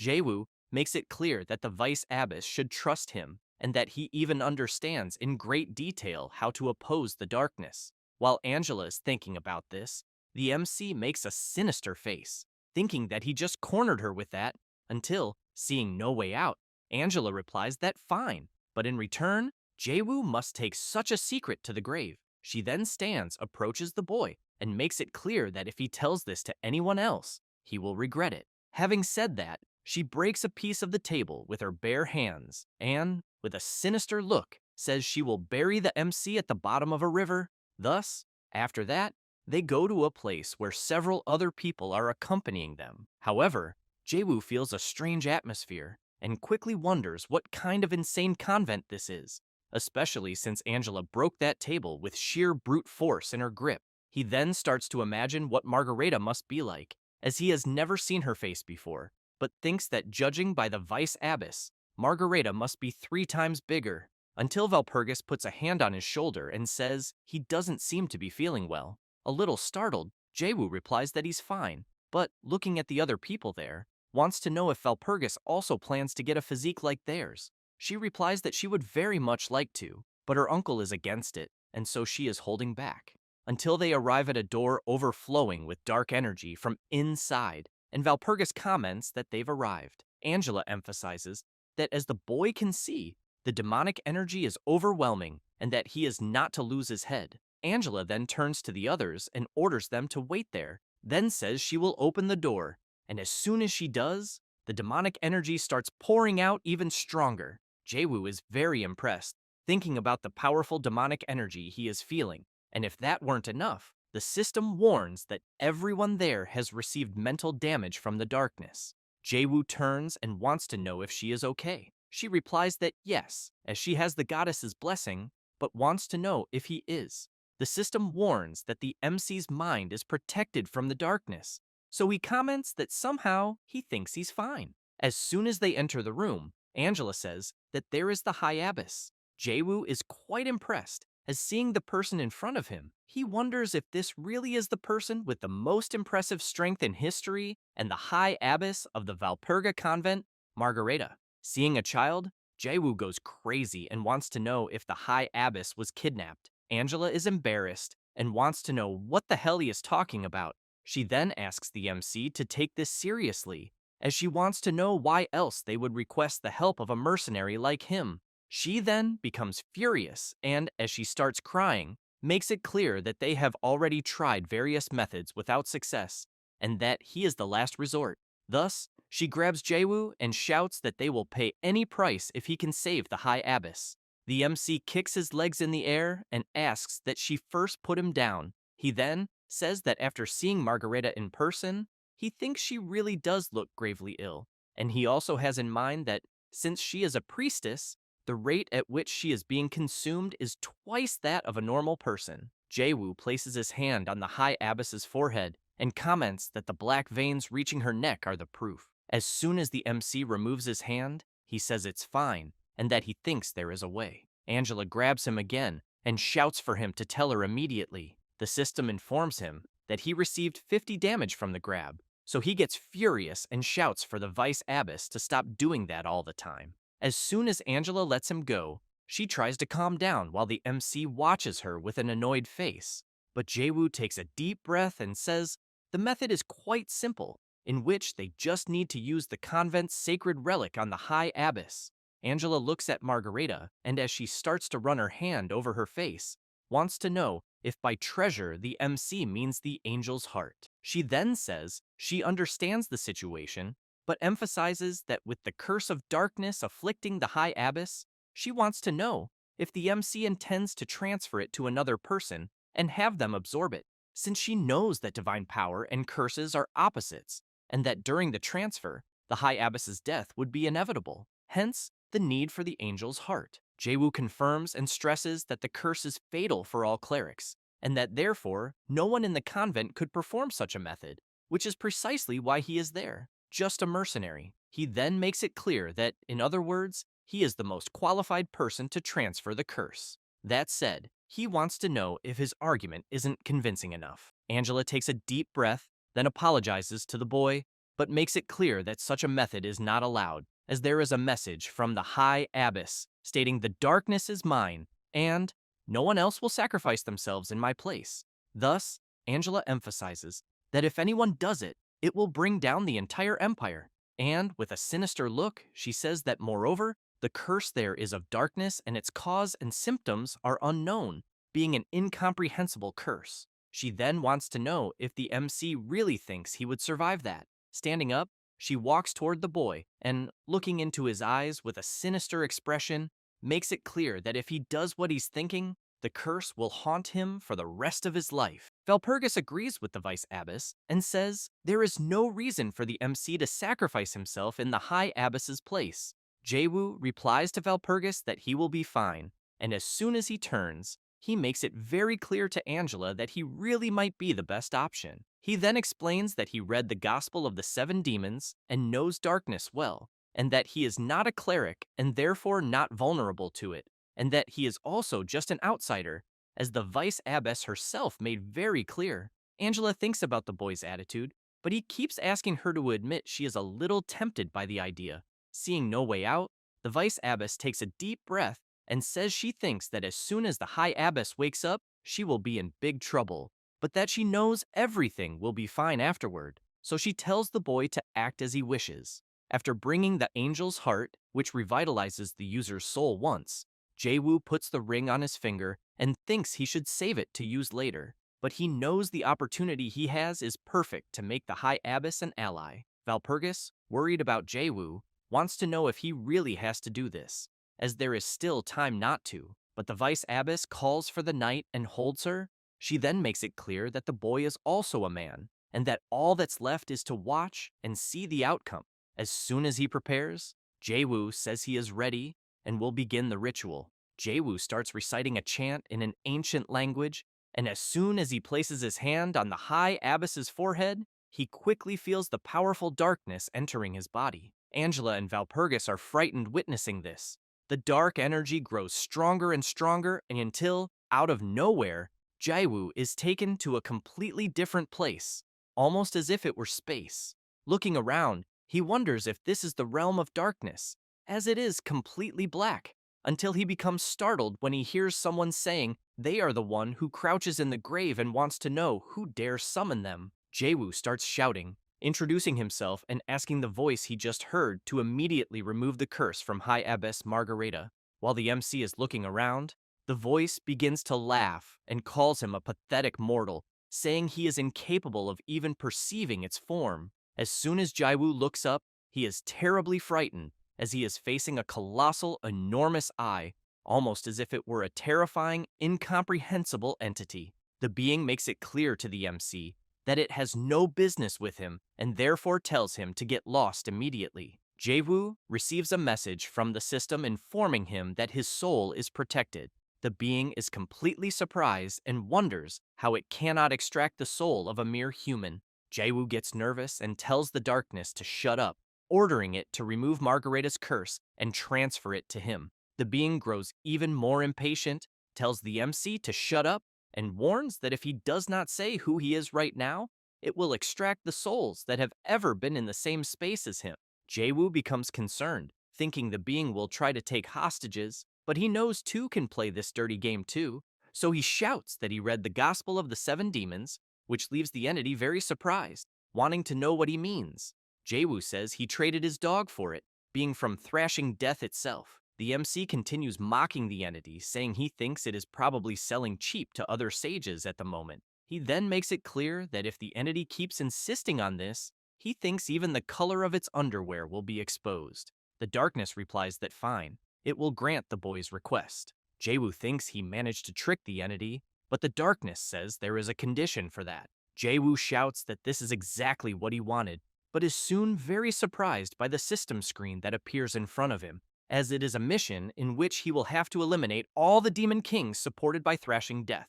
And they are: 5th in rank, the demon king of nihility, Kulak; 7th in rank, the demon king of darkness and sky, Farza; 14th in rank, the demon king of gluttony and greed, Hexax; and 17th in rank, the demon king of nightmares and illusion, Amur. Jayu tells the darkness he thinks this is more for a weakling like it. The entity becomes angry, calls him a pathetic worm, and makes it clear that now he is to endure the power of darkness. And then an intense light begins to blind the MC's vision. Jayu starts to panic, wanting to know if the entity is trying to kill him, as that was not the deal. The entity makes it clear that nothing in its world is free, and that he is to hold on tight, for with great power comes a great price. While trying to resist, Jayu replies yes, but asks the entity to wait a moment, yet the darkness doesn't care and continues doing what it's doing, leaving the MC even more frightened, shouting for it to wait, until the system informs that Jayu has obtained the title of cold-blooded and that his attributes have drastically increased, along with a new attribute, that of darkness, and a new rank S skill has also been unlocked, undead summoning. Then the system informs that he has died. The next day, at the Valperga convent, Jayu wakes up startled and immediately wonders if he is really alive, and looking at the angel's heart ring, he concludes that apparently yes. He then starts laughing, and then laughing like a madman, as he knows he is now a king of necromancy, commanding legions of liches, undead, and even death dragons, being the cold-blooded. He then stands and shouts that out of all 1 billion players in the game Humanity's Guardian, he is number one. He also thinks that the world is finally recognizing him, until Valpergus opens the door and catches him striking such a ridiculous pose. While crying, she wants to know if Jayu hit his head. The knight then says that after the ritual, he lost consciousness, so she brought him to her room. The MC thanks her and asks her not to worry, as he is fine. Valpergus makes it clear that he is never to do something so reckless again, and thus wants to know if he has any idea how worried she was. The MC thinks about this, but places his hand over hers and, a little embarrassed, apologizes and promises he will never do it again. The knight wants to know if he really promises that. Jayu replies yes, and that she can stop worrying now, until suddenly an explosion happens outside, leaving them both startled. As soon as they go outside, Jayu asks the vice abbess what happened. Angela comments that he has finally woken up. Jayu, looking around, wants to know if that bastard Pezamut came through and destroyed all the trees or something, until he is startled by a huge noise behind him. And as soon as he turns to see what the hell is going on, he sees someone holding a huge tree and saying that she has been lying down for so long and just wanted to stretch a bit. And, looking at the MC, she makes it clear that it is a pleasure to meet him, her savior. Then, while standing atop one tree and holding another, she says she is the High Abbess of the Valperga Convent. She then throws the huge tree to the ground as if it were nothing, creating a massive impact. It is the High Abbess Margarita, all excited, who immediately asks the MC to call her Mari. After introducing herself, Margarita takes the MC to an underground location, and while they are descending the stairs, Jayu thinks that at this point, Philip must have already left the forest and finally obtained the highest rank in the necromancy system, the Cold Blood, and that with this power, he was planning to secretly eliminate the Elector of Steel. But he knows that since this guy is a guardian, without the Angel's Heart, he thinks the chances of being able to are quite low, and that precisely because of this, he cannot lower his guard until the end. At that moment, Mari shouts excitedly, saying that it is time for an adventure. Angela takes a deep breath and asks the High Abbess to try to maintain her composure. Mari wants to know why, and says that this is the true evil of noble societies. Jayu quietly asks Valpergus if Margarita has always been so exaggerated, or if perhaps she is just naturally lively. The knight, a little embarrassed, apologizes to the MC and says that the High Abbess has always been like that, until Margarita looks back and sees the MC wanting to know how a child like the Abbess is the strongest of the convent's military forces. Thus, Margarita wants to know what is going on there and what the two are whispering about so much. Jayu becomes a little embarrassed and replies that it is nothing, that he was just clearing up a doubt. With that, as soon as they arrive in front of a huge door, Margarita says that they have arrived at Valpergus's underground storage. Then, the High Abbess tells the MC that the place is full of unimaginable magical tools for the convent, and that it is perfect for a cursed one like him. Jayu comments that he understands and thanks the High Abbess for bringing him to such a place. Margarita takes his hand and, laughing, says that he doesn't need to thank her, and emphasizes that if she could, she would even go out with him. Valpergus, as soon as she hears this, begins to burn with fury, grabs the High Abbess's head, and she asks the knight not to worry, as someone would get very angry and then she would do nothing. Then, the High Abbess runs to the door and says that everyone must hurry because she is very excited. Jayu, seeing this, thinks that everything is so chaotic. As soon as the door opens, a light emerges from inside. The MC begins to get excited and thinks that so far everything is going well, and that he has in mind that he will get stronger there, and then the hunt for the Elector of Steel will begin. After a while, and as soon as they leave the weapons depot, Jayu sees Philip and tells him about his new equipment, and soon wants to know if it doesn't look amazing. The system notifies that the MC is equipped with a rank S curse equipment, which negates minor curses below the rank of the equipment, and the ability of the equipment is the Shadow Explosion. Jayu comments that he knows this will not let him down anywhere, since he has the magic dagger of the rank a Monster Karka, which increases undead abilities for users. The horse soon gives a good lick on the MC's face, who ends up noticing the presence of the knight, who in turn wants to know if he would leave without saying anything, and if they could take one last walk together. Thus, they begin to walk through the forest, and Valpergus emphasizes that although they have met recently, She feels like they have known each other for a long time. Jayu wants to know if it really seems that way. Valpergus says that maybe it is because the MC has done so much for her. However, Jayu makes it clear that it was she who helped him a lot, both in the battle against the orc troops and in the final confrontation with Hexax, and that the knight's help was invaluable. She thanks the MC for saying that, but the atmosphere becomes tense between them. The knight wants to know if the MC does not seem particularly curious about something. Jayu becomes a little embarrassed and wants to know exactly what she is talking about. Valpergus asks him not to play dumb and says that she thinks he must be very curious to know about her face under the helmet she is wearing. Jayu becomes even more embarrassed and tries to disguise it by saying that he imagined that there must be a reason, and that is why he never asked. The knight smiles and says she understands, but explains that in fact under the helmet there is a large scar, the mark of a curse, and that she doesn't even know what curse it is, since her uncle desperately tried to hide it, saying that people should never find out about it. Valpergus also says that this is why people call her the Ugly Knight, as it is a nickname given by those who know nothing of her circumstances. Therefore, she wants to know if the MC would like to take a look at her face. As she begins to remove the helmet, Valpergus emphasizes that she feels a little nervous, but that if it is for him, she feels that he will see her as she really is. As soon as she removes it, Jayu is very impressed. Valpergus immediately wants to know what she looks like and what he thinks.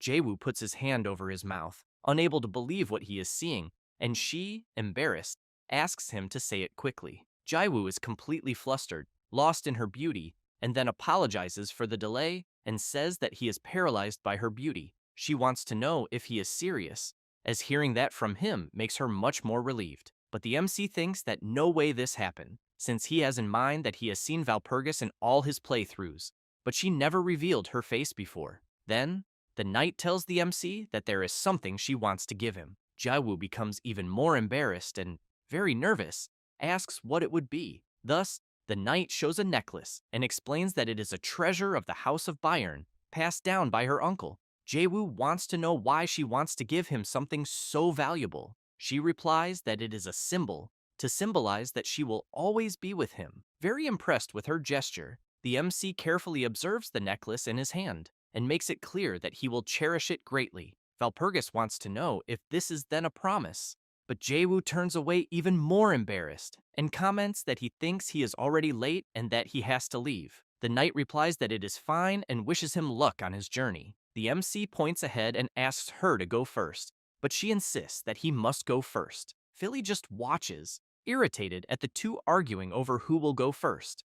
Thus, after a while, the system notifies that the hidden story of the lineage of the Prince Electors of Bayern has been unlocked, and that Valpergus's romance route has been opened. As he continues his journey through a forest, the horse is still very irritated at having to listen to the MC talk nonsense with the knight. Jayu keeps thinking about the mission he received regarding Valpergus and wonders if at this rate he will end up marrying her, until suddenly he starts to smell something strange in the air and soon notices several fallen soldier corpses around and wonders what happened there. But upon observing the chaotic scene more closely, he thinks that judging by the state of the battlefield, Philip and Pezamut fought fiercely, and it seems that they are not in condition to continue. Thus, he takes his dagger, and as soon as he draws it, he thinks that he will have to search the area. And as soon as he sees the system screen about his weapon, he becomes very excited and quickly activates the ability of his dagger, asking his blood-soaked followers to become his members. With that, he summons his legion of vampires. Jayu points to one of them and orders that his first mission is to search the entire area and track the Elector of Steel. Then, he points to another summon, who quickly responds that she is under the command of her lord. Jayu makes it clear that she is to gather all the military uniforms scattered around. Meanwhile, in a small town, the Elector of Steel and some of his soldiers are hiding and worried that they will be discovered. Philip is furious, thinking that he, the Elector of Steel, ended up being caught in such a mess, and swears that Pezamut will pay, as well as his uncle for betraying him. Then, the Elector of Steel takes food supplies from a soldier's hand, who in turn warns His Highness that it is for an emergency. But Philip does not care. and starts eating everything, until in the middle of the town, someone appears walking and shouting the name of the Elector of Steel and announcing that it is the mercenary he met before. It is the MC, who immediately shouts, introducing himself. Philip, as soon as he hears that name, quickly turns around commenting that he remembers him, but one of his guards tries to warn him that he thinks it might be dangerous, and that perhaps it is an enemy trap, and that because of this, they need to observe the situation first. However, the Elector of Steel becomes irritated, slaps the soldier across the face, and tells him to shut up. Then he makes it clear that while the MC came there to save him,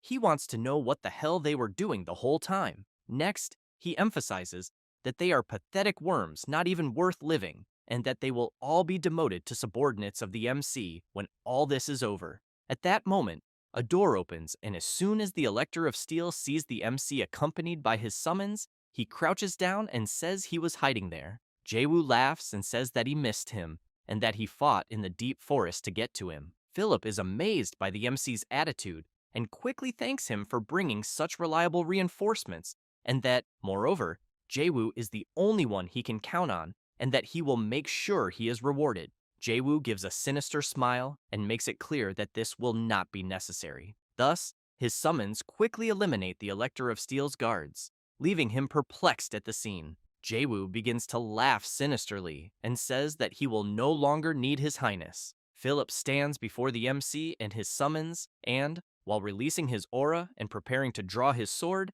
calls the mercenary a puppy and comments that he heard it said that a kitten does not know how to fear the mighty tiger. Then he gives a sinister look and makes it clear that he has been raising a stray mutt the whole time. Jayu laughs, comments that he is right and that he is a damn mutt, and that he thinks he will bite someone like the Elector of Steel. Hearing this makes the Elector of Steel incredibly furious, who quickly draws his sword and activates his technique of the first form of the Lunar Shadow sword art. Then he delivers his Crescent Slash, which cuts down some of the MC's summons, forcing him to jump back to avoid being hit. The Elector of Steel continues unleashing his ability on the summons.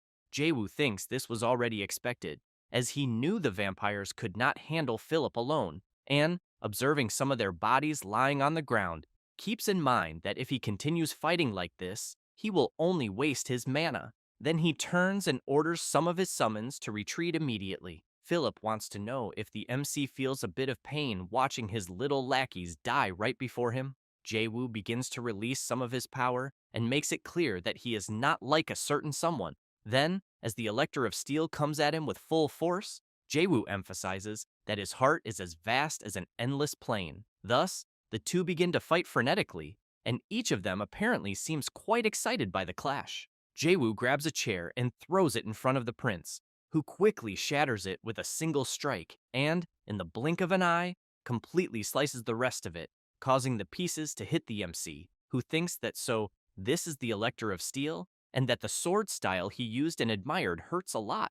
Although elegant and beautiful, he knows its verse contains a deadly counterattack waiting to strike. Thus, while watching Philip right in front of him, he concludes that the Elector of Steel is the master of counterattacks. Next, Philip points his sword at the MC and wants to know if he really thinks he can turn his back and still live in peace in Pulse. Jayu comments that he doesn't know if the Elector of Steel knows, but that he is quite a friend of the convent's nuns. Philip laughs and comments that apparently the mercenary has powerful connections, but emphasizes that he is not even a little afraid of militant religious groups like them. That said, he quickly leaps and prepares his technique of the second form of the Lunar Shadow Sword, and, as soon as he delivers the attack, he is surprised, since his strike was easily blocked. Then he begins trembling in pain due to the impact of the clash of weapons, and then reflects on all the internal injuries he has suffered so far, until Jayu shouts, saying that the Elector of Steel's melodrama will end there. With that, he lands a powerful kick right in the middle of the prince's stomach, who spits blood immediately. Jayu apologizes and emphasizes that those Philip should really fear are not the nuns, but him, a mercenary. The Elector of Steel falls to his knees on the ground from the powerful kick he took and, furious, comments that if only his body were in better shape, he is certain that someone like the MC would never win. Then he screams, wanting to know why Jayu is trying to eliminate him, since he really appreciated his talent and granted him many blessings. Jayu becomes furious, curses the Elector of Steel, and wants to know if he really doesn't understand what he did wrong, because he will explain gently. Thus, he walks up to him, drives his dagger into one of Philip's legs, and says that first, he completely ignored his orders and was betrayed for it, and second, he ruthlessly discarded Valpergus, who worked so hard for him. And while he starts moving the dagger from side to side, making a lot of blood pour out, Jayu wants to know how many people Philip thinks died because of him. Then, with a threatening look, he also wants to know how he still calls himself the Elector of Steel. Philip begins to cry and asks the mercenary to think of everything he did for the people, because if he dies there, who would feed the remaining citizens? And that his absence will be a golden opportunity for the other electors, and that they will not hesitate to seize Pulse the moment he is eliminated. While taking something from his clothes, Jayu comments that he understands and that he will give him a chance. Then he takes a potion and says that its effect completely heals anything, and that if he accepts his offer, he will give it with great pleasure. Philip wants to know what that is, and says that he will give everything to the MC. Just say it. Thus, Jayu approaches the Elector of Steel and, while releasing his fearsome aura and looking deep into his eyes with his piercing gaze, orders him to kneel and beg forgiveness from Valpergus. Philip wants to know if she is really alive, because if she is, he will do it. And, as a demonstration of good faith, he will also donate 10,000 florins to House Bayern. Jayu places the potion on the ground and comments that he thinks that is great, and that apparently the Elector of Steel even seems to possess some sense, and that, because of this, he will give him the entire bottle. Philip thanks the MC and quickly takes the potion and begins to drink it, but soon feels something strange and throws the bottle with all his strength to the ground. As the Elector of Steel begins to feel sick, Jayu wants to know how the potion tastes, since in fact, it is the poison of the dragon for Guma. The Elector of Steel begins to vomit blood, and while he keeps getting worse, wants to know how the MC dares to mock him. Jayu takes another bottle of poison and, utterly delighted, says that it is the kind of deadly poison that even eliminates demon kings. With a little strength left, Philip becomes furious, takes a knife from his clothes, and charges at Jayu, but something passes by the MC at incredible speed, and one of his summons, with his enormous sword, cuts off the Elector of Steel's arm, making him cry from the pain. And as soon as he looks to the side to see who attacked him, he is stunned to realize who it is, and then wants to know if it is Piffenheim and if he is still alive, because he thought the zombie dogs had eliminated him that day. Piffenheim replies yes, and says that on that day, in fact, he abandoned him and was betrayed, left to die, but that later Lord Jayu granted him a second life, and that now he serves the MC and not the Elector of Steel. Then he makes it clear to Philip that his arrogance always put those around him in danger, and, as soon as Piffenheim places his sword on the Elector of Steel's neck, he makes it clear that it is time for him to pay the price with his life. Philip begins crying in desperation. At that moment, a system notification arrives, asking the MC if he will allow Piffenheim to eliminate the Guardian, and that the death of the Guardian may interfere with the progression of the game. Jayu is intrigued by this, and wonders if it is really possible for the game's progression to be altered as soon as the Guardian is eliminated. And, watching how the Elector reacts, he becomes furious and questions why the hell the game's progression would change because of such trash. Then he thinks that he doesn't care, and that he wouldn't take the Elector of Steel along even if the game gave him, so he asks Piffenheim to finish Philip. Without thinking twice, the servant of the MC brutally eliminates the Elector of Steel, and it doesn't take long for an error to occur in the system, which notifies that the Guardian has been eliminated. Next, the system announces that the hidden scenario of eliminating the Guardians has been unlocked, and that if all the Guardians are killed, the MC will obtain the Transcendent class, and the game's difficulty at that moment will be increased. Jayu is intrigued, thinking about the increase in the game's difficulty, but only smiles and looks up, thinking that he can bet not even Aquila expected this move. Meanwhile, from far, very far away, outside the world, the goddess is watching the MC, and with a sinister look wonders if he really broke a seal, and while she keeps watching him, she sees the expression he is making, and thinks that indeed, he is so full of confidence. And as soon as she turns off her TV, she thinks that she wants to see him crush a little more, especially since she knows this is just the beginning. Back where the MC is, he is receiving several system messages notifying that he obtained the rank S skill of the Lunar Shadow Sword art, in addition to the rank A Coral Princess skill, the rank SS Agitation of the Empire skill, the rank SS Mephistopheles' acting skill, and finally the rank SS Dignity of the Great Leader skill. Jayu is excited about the skills he received and thinks that this was already expected from someone at the level of an elector, besides also having obtained 2 rank S skills exclusive to the class as a level up reward, being the rank S Blood Absorption Tears skill. But looking at the item in his hand, he wonders if it is the only drop, because on the surface, it just seems like a normal magic zipper, until the item suddenly releases some lightning, and the MC feels the shock while the system warns that he has been blocked by a barrier. Jayu keeps wondering about it, and then thinks that he will have to ask Margareta to unlock it later. However, he notices another system screen notifying that he obtained the essence of the Guardian, in which, if he collects 5, it will allow him to ascend to a transcendent being. However, the system explains that each time a Guardian is killed, the seal that protects the world from darkness weakens. Jayu is very intrigued by this matter of becoming transcendent and breaking the seal of the world, but he looks at the body of the Elector of Steel and thinks that, in other words, it means he will have to be very careful when hunting them. Then he begins to imagine himself as a transcendent being and wonders if he will end up being alone. Then he wonders if he will remain with the other Guardians or if he will find a completely different path. At that moment, Piffenheim appears running, calling for his lord and saying that he found it. Then he shows a scroll and says that it is exactly as his lord had said. They examined the remains left by Philip's men and ended up finding it. As soon as Jayu opens it, he comments that he thinks it must be the main reward of his mission, and that, judging by the glow of the item, he thinks the drop is on another level. The MC still thanks Piffenheim for the good work, but wants to know if he finished the side job he had given. He replies that yes, and says that as instructed, they dressed one of Philip's men in the clothes of the Petsamut faction and disguised them perfectly as demons. Jayu claps his hands and makes it clear that they are perfect, until they hear one of the Elector of Steel's soldiers begging for forgiveness and saying that he will do anything if they let him live. Jayu goes to the soldier and immediately wants to know who he is. Piffenheim says that he is one of Philip's subordinates who was hiding, so he wants to know what they will do with him. The MC starts thinking of something and soon has an idea.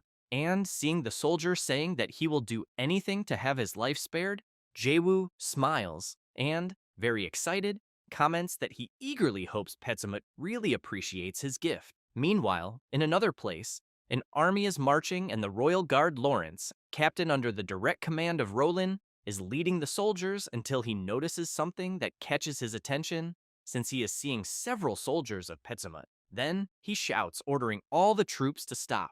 One of the soldiers comments to Sir Lawrence that he thinks it looks like there was a battle there with Petsamut's forces. He replies that apparently yes, until another soldier arrives carrying one of the men who survived and informs Lawrence that they found a survivor. The Royal Guard asks them to take him immediately with care because they need to interrogate him. After some time interrogating the surviving soldier, Lawrence wants to know if the soldier is saying that the item was stolen. The blonde boy replies yes, and that after that, they were surrounded by Petsamut's forces, and, in his desperation to save the Elector of Steel, he ended up hiding. However, he is interrupted by the Royal Guard, who quickly wants to know if the blonde boy is saying that while his companions were dying, he hid. Trembling with fear, the blonde boy replies yes, and Lawrence slams his sword on the ground with all his strength and, furious, comments that if only he had been a little faster. Then, he goes to the blonde boy and, while grabbing him, comments that he never imagined he risked his life to protect his superior, and that because of this, he is an exemplary knight. Then he turns and shouts, asking all the troops to listen carefully. Thus, he says that the soldier there risked his life to protect the commander of them all, and that although they lost the battle, the spirit of knighthood remains intact, and that everyone should follow his example and search for Philip all night. The next day, at the Rosrent Rose Palace, someone is walking. and the royal guard Lawrence arrives and introduces himself. Furious, he comments that as ordered, they pursued the forces of Pezamut and found traces of Philip, but that he has already escaped and his exact whereabouts are unknown. The woman takes a deep breath and comments that she understands but wants to know about the item because she is sure that the Elector of Steel was the one who carried it. Lawrence says that the bastards of Pezamut took it. The woman comments that the name Pezamut is already becoming terribly tiresome. Lawrence begins shouting apologies and says that her ladyship should punish him if necessary. She replies that it is fine, but that at the moment, the item in question is more important since it is the only way to restore Philip to the position of elector. At that moment, the royal guard punches the ground with all his strength, but the woman makes it clear to him that the Elector of Steel is not someone who would die so easily. Thus, she asks Lawrence to go to Pezamut and deliver a message, in which he is to tell them to hand over the item they are after, or it will not be so fun. This is Roland Rose, a demonic queen. Meanwhile, at Pezamut's base, he is very surprised, wanting to know what he just heard, and if that crazy woman really resurrected. His henchman replies yes. Pezamut comments that it is impossible, and wonders if the monstrous Margareta really returned because his trap was perfect. The subordinate wants to know if she is still not just a mere human. Pezamut becomes very frightened and comments that he does not understand. Then he says that he has not forgotten that that woman invaded Off's domain alone and killed all his subordinates in addition to cutting off all their heads. Pezamut, still very frightened, asks his subordinate if he knows what started such a massacre at the time. He replies that he does not know and asks His Highness to tell him. Pezamut says that one of Alf's men stepped on her snack. Since then, the demon kings refer to her as Margareta, the Storm, and the Annihilation, until suddenly, another subordinate of Pezamut appears shouting that a message from the demonic queen Rolin has just arrived. Pezamut is incredulous and wants to know if it is really true. The subordinate begins to tremble and comments that he is not exactly sure. While the subordinate delivers the message, Pezamut thinks that this is not the best time and wonders what tantrum Roland will have now. And as soon as he reads the message, a little suspicious, he is surprised and thinks that that woman is crazy. Then he begins shouting, wanting to know why the hell she thinks he has that item. Pezamut stands up and keeps shouting, wanting to know what happened for that lunatic to be asking for that item. The subordinate, hearing this, is very surprised and deeply intrigued, wondering why Roland would think they had that item since they did not even come close and in fact lost Hexax while chasing Philip, and that everything is very suspicious because there was the resurrection of Margareta and the sudden disappearance of that item. So he knows everything has a final result, but the cause remains vague, until he has an idea and wonders if there could really be a mastermind behind everything that is happening. At the same time, in another place, the MC sneezes and Piffenheim wants to know if his lord is starting to get sick. Jayu replies no and explains that his nose is just itching. Piffenheim wants to know what his lord plans to do with Philip's corpse. Jayu replies that he will use it later as an undead servant.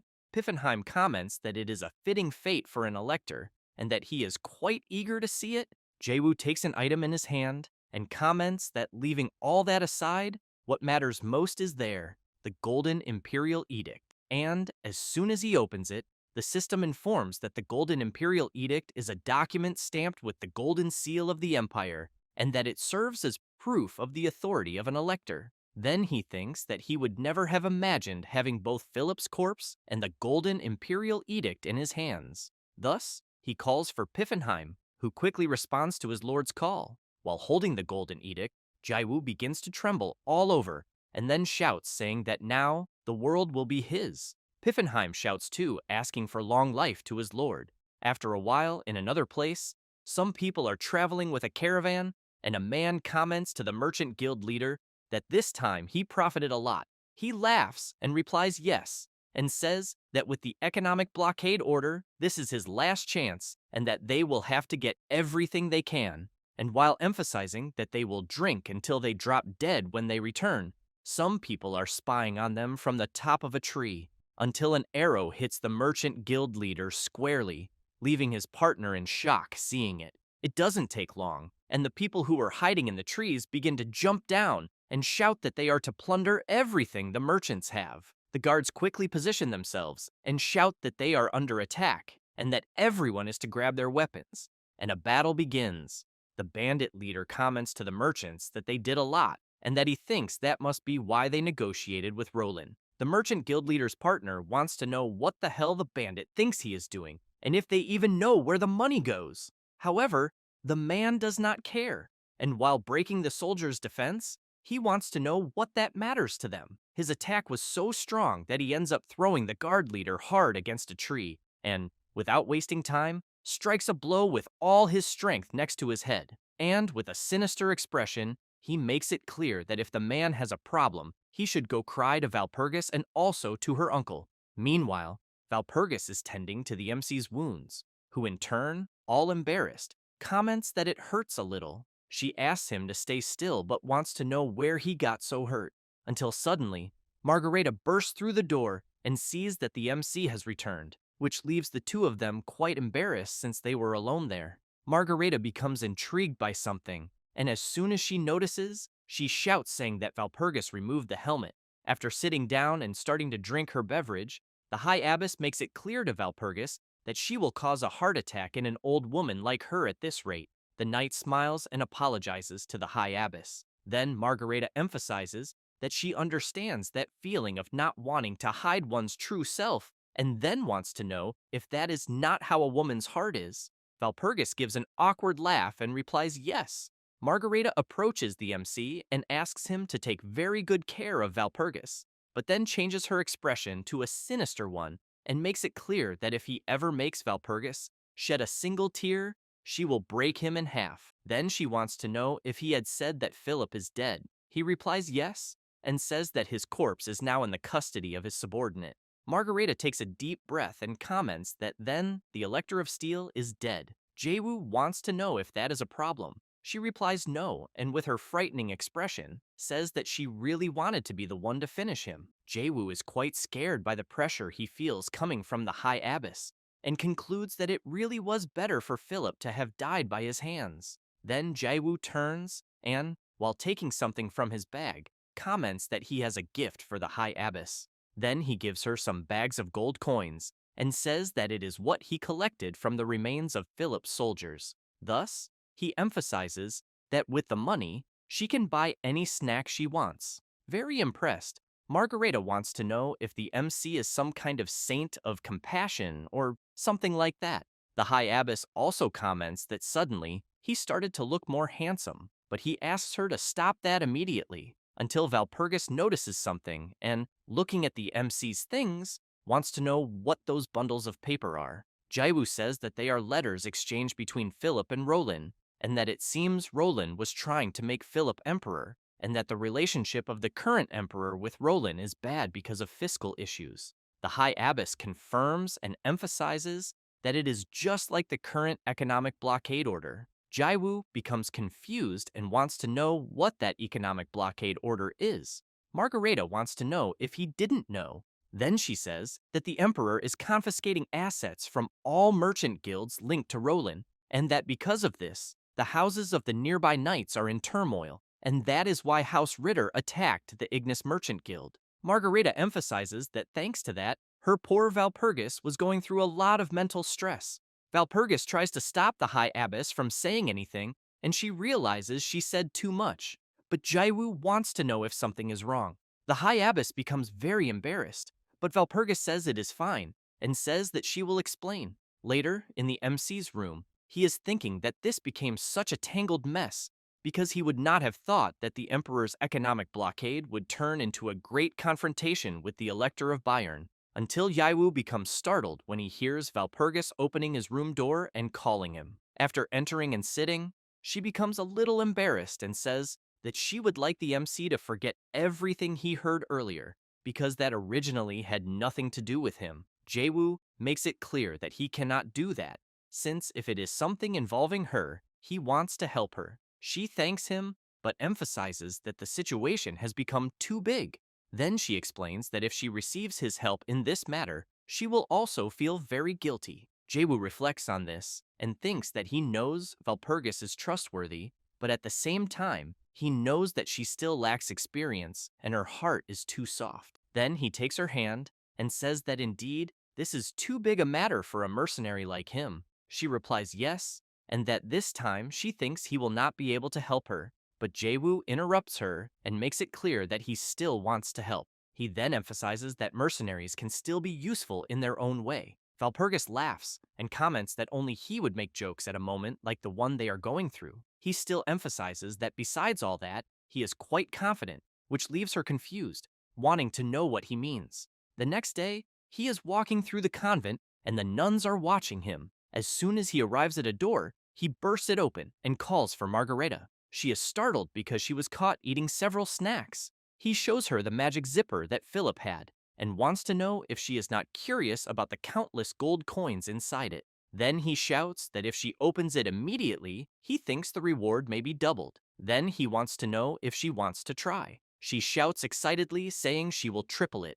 Thus, some time passes, and the MC, while continuing his journey, remembers the conversation he had with the High Abbess, who, while entering a bathtub filled with gold coins, gave him some gloves, which he quickly wanted to know what they were for. Margareta explained that they were an updated version of the magic zipper he had just opened. After recalling this, seeing the summoned item in his hand, he comments that he had never seen anything like it, and even thinks they might have introduced an update or something similar. And while he takes the flask to drink water, he thinks that convenience patches are always welcome. However, he squeezes the flask too hard and ends up splashing a lot of water on his own face. Jayu wants to know why his horse suddenly stopped. Embarrassed, he just points forward, and the MC is quite surprised to see the number of people heading toward the great city of Pluzin and wonders what the hell is happening there.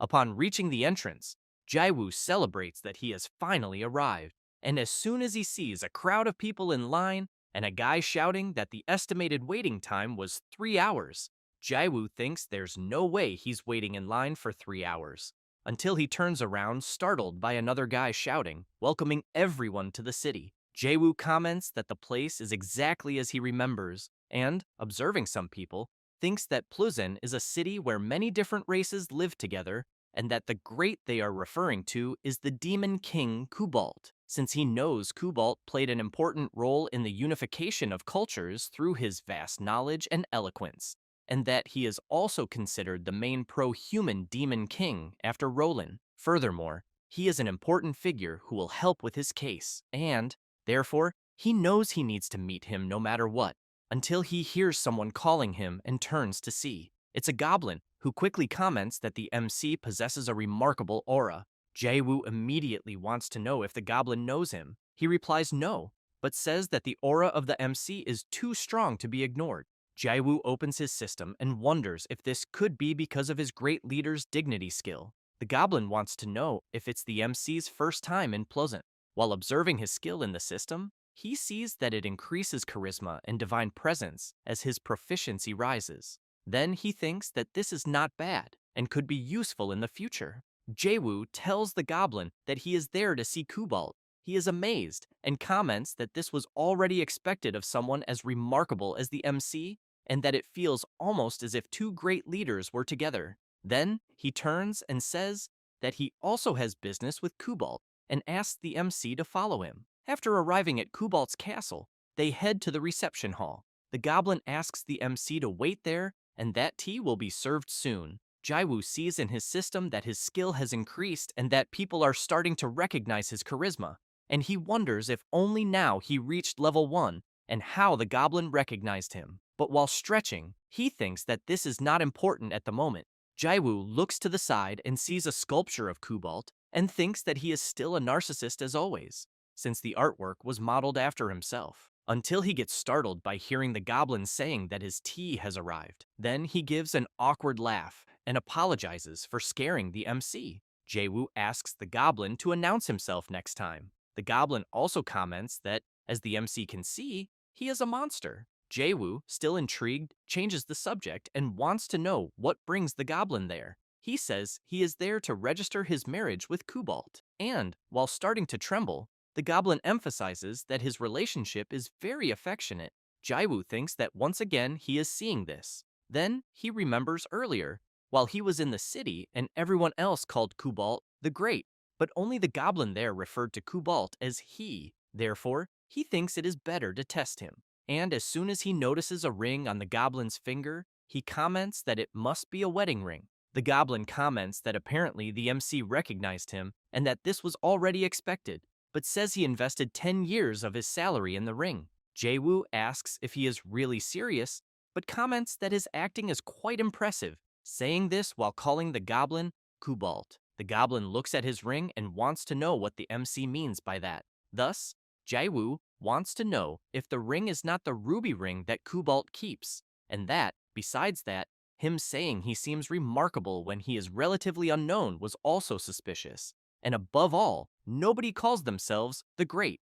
The goblin immediately begins to transform and says that, as he read in the information he obtained, the instincts of the MC are truly sharp. Then, after revealing his true form, Kubalt comments that the MC is right and that he is the ruler of the city of Plusen. This is the King of Shadows, the Demon King, Kubalt, who as soon as he sits down, wants to know if the MC is probably there to see him regarding the case involving Valpergus. Jayu replies that yes, and emphasizes that he thought he might have a lead or some useful information. Kubalt places the teacup on the table and says that he knows what the MC wants to know, but that there is a condition. Jayu already had in mind that he imagined Kubalt would say that, so he wants to know what condition that would be. But Jayu has in mind that his obsession with knowledge is quite obvious, even in previous games. And he also knows that he is the infamous pervert who would pay to know the Emperor's underwear color in the end. Jayu still reflects that he knows all the important information from future war goals to real estate speculation, and, with a bizarre look, thinks that the Demon King can say anything because he already knows everything. Kubalt gives a slight smile and then asks the MC to just be his friend. Hardly hearing what the Demon King said, the MC slams the table in agreement until, as soon as he realizes the Demon King's request, he becomes confused and asks him to be clearer. Kubalt says that the MC may not know this, but that he is about to become the center of attention, from the subjugation of Hexax to his relationship with the extremely strict paladin. Jayu begins to tremble thinking of the scene and questions if they are really that close. Kubalt continues saying that connecting with someone like the MC would be very profitable. Jayu wants to know how he will show that they are friends. The Demon King throws a ring to him and asks him to accept it, and as soon as the MC takes it, Kubalt comments that, as he can see, it is a communication ring, and that it is just something for them to call each other when they are bored. Jayu is intrigued and wonders what Kubalt must be plotting, as he seems like the type of person who gives a lecture about someone while smiling and saying, "You should have studied more," and he knows he cannot read him at all. Kubalt also says that as a symbol of their friendship, he will reveal information that he thinks the MC might want to know. Then he snaps his fingers and comments that he already knows what he will say. Jayu wants to know what it is. Kubalt says that the clue is in the Duke of Saxon's capital in Dresden. After some time, already in Dresden, the capital of the electorate of Saxon, the MC approaches the gate where there are guards on duty who quickly want to know who the boy is. Jayu smiles and activates his skill, and the soldiers immediately fall to the ground. Jayu makes it clear that they are not to try to block his way. Then he enters the city, and wherever he goes, as soon as people see the MC, they begin to fall to the ground, and others run away. Jayu, with his skill active, just keeps asking people to bow or get out of his way. After reaching the Velia Merchants Guild, a woman runs and shouts, asking a guy what the overwhelming presence approaching the guild is. The guy doesn't understand, and the woman begins to tremble and says that the presence is almost there. As soon as the MC approaches her, she runs away, asking him not to come any closer. Jayu goes to the guild leader, who quickly wants to know how someone like him is there. The MC deactivates his skill and with a sinister look tells the merchant guild leader that he is there to make a deal. That said, Jayu begins to remember the conversation he had with Kubalt when he asked if the Demon King was really referring to Dresden. He replied yes, and informed him that the Velia Merchant Guild and the Ritter Knight family of this place are bound by a huge debt and that they are in a debtor and creditor relationship. The MC was quite surprised to hear this and thought that he really had no knowledge of such information, and he also knew that this was already expected of Kubalt, since he was the one who dominated him in the war of information through countless past encounters, as his intelligence network stretched across the entire continent, and it is precisely because of this that Kubalt is called the King of Shadows. Kubalt also commented that, judging by the look of the MC, he seemed satisfied with the information he gave, but stressed that there was one more thing. The MC, surprised, wanted to know if there was really something more to learn. Back to the present, the Merchant Guild leader takes the MC to a room where there is a sick person lying down. He then says that it is his daughter Marin, and that she was an extraordinary adventurer, but emphasizes that although she is lying in bed like this now, not long ago she was a bright and healthy child. But one day, she suddenly began to waste away, and eventually even lost the strength to lift a spoon, and that was how they ended up in their current situation. He then says that they summoned all the renowned doctors of the continent, but all said they could do nothing. Then he falls to his knees and, while crying, makes it clear that if this continues, he thinks he may lose his daughter forever. Until suddenly, the Merchant Guild leader stands up and, while shouting that there must be some way to save his daughter, spits everything in the MC's face. He then eloquently begs the MC to help him save his daughter and bring her smile back. Jayu places his hand on the guild leader's face and comments that first, he should forget all that extraordinary adventurer nonsense and just call him Jayu. And while wiping off the guild leader's spit, he emphasizes that this is precisely why he is there to make a deal. After cleaning himself, Jayu places his hand on Marin's forehead and says that even to the naked eye, it is clear that the guild leader's daughter's condition is critical. He then explains that her muscle mass is significantly reduced and her low fever does not subside. He makes it clear that this cannot be treated with ordinary medicine. However, he emphasizes that even so, there is a way to cure Marin's illness. The Merchant Guild leader is very surprised and, while crying with joy at knowing something can be done to save his daughter, shouts for the MC to tell him. Thus, Jayu says that they will need the elixir of Gross Glockner. Marin's father begins to tremble and soon collapses to the ground, commenting that the MC is then saying that it is practically impossible to save her.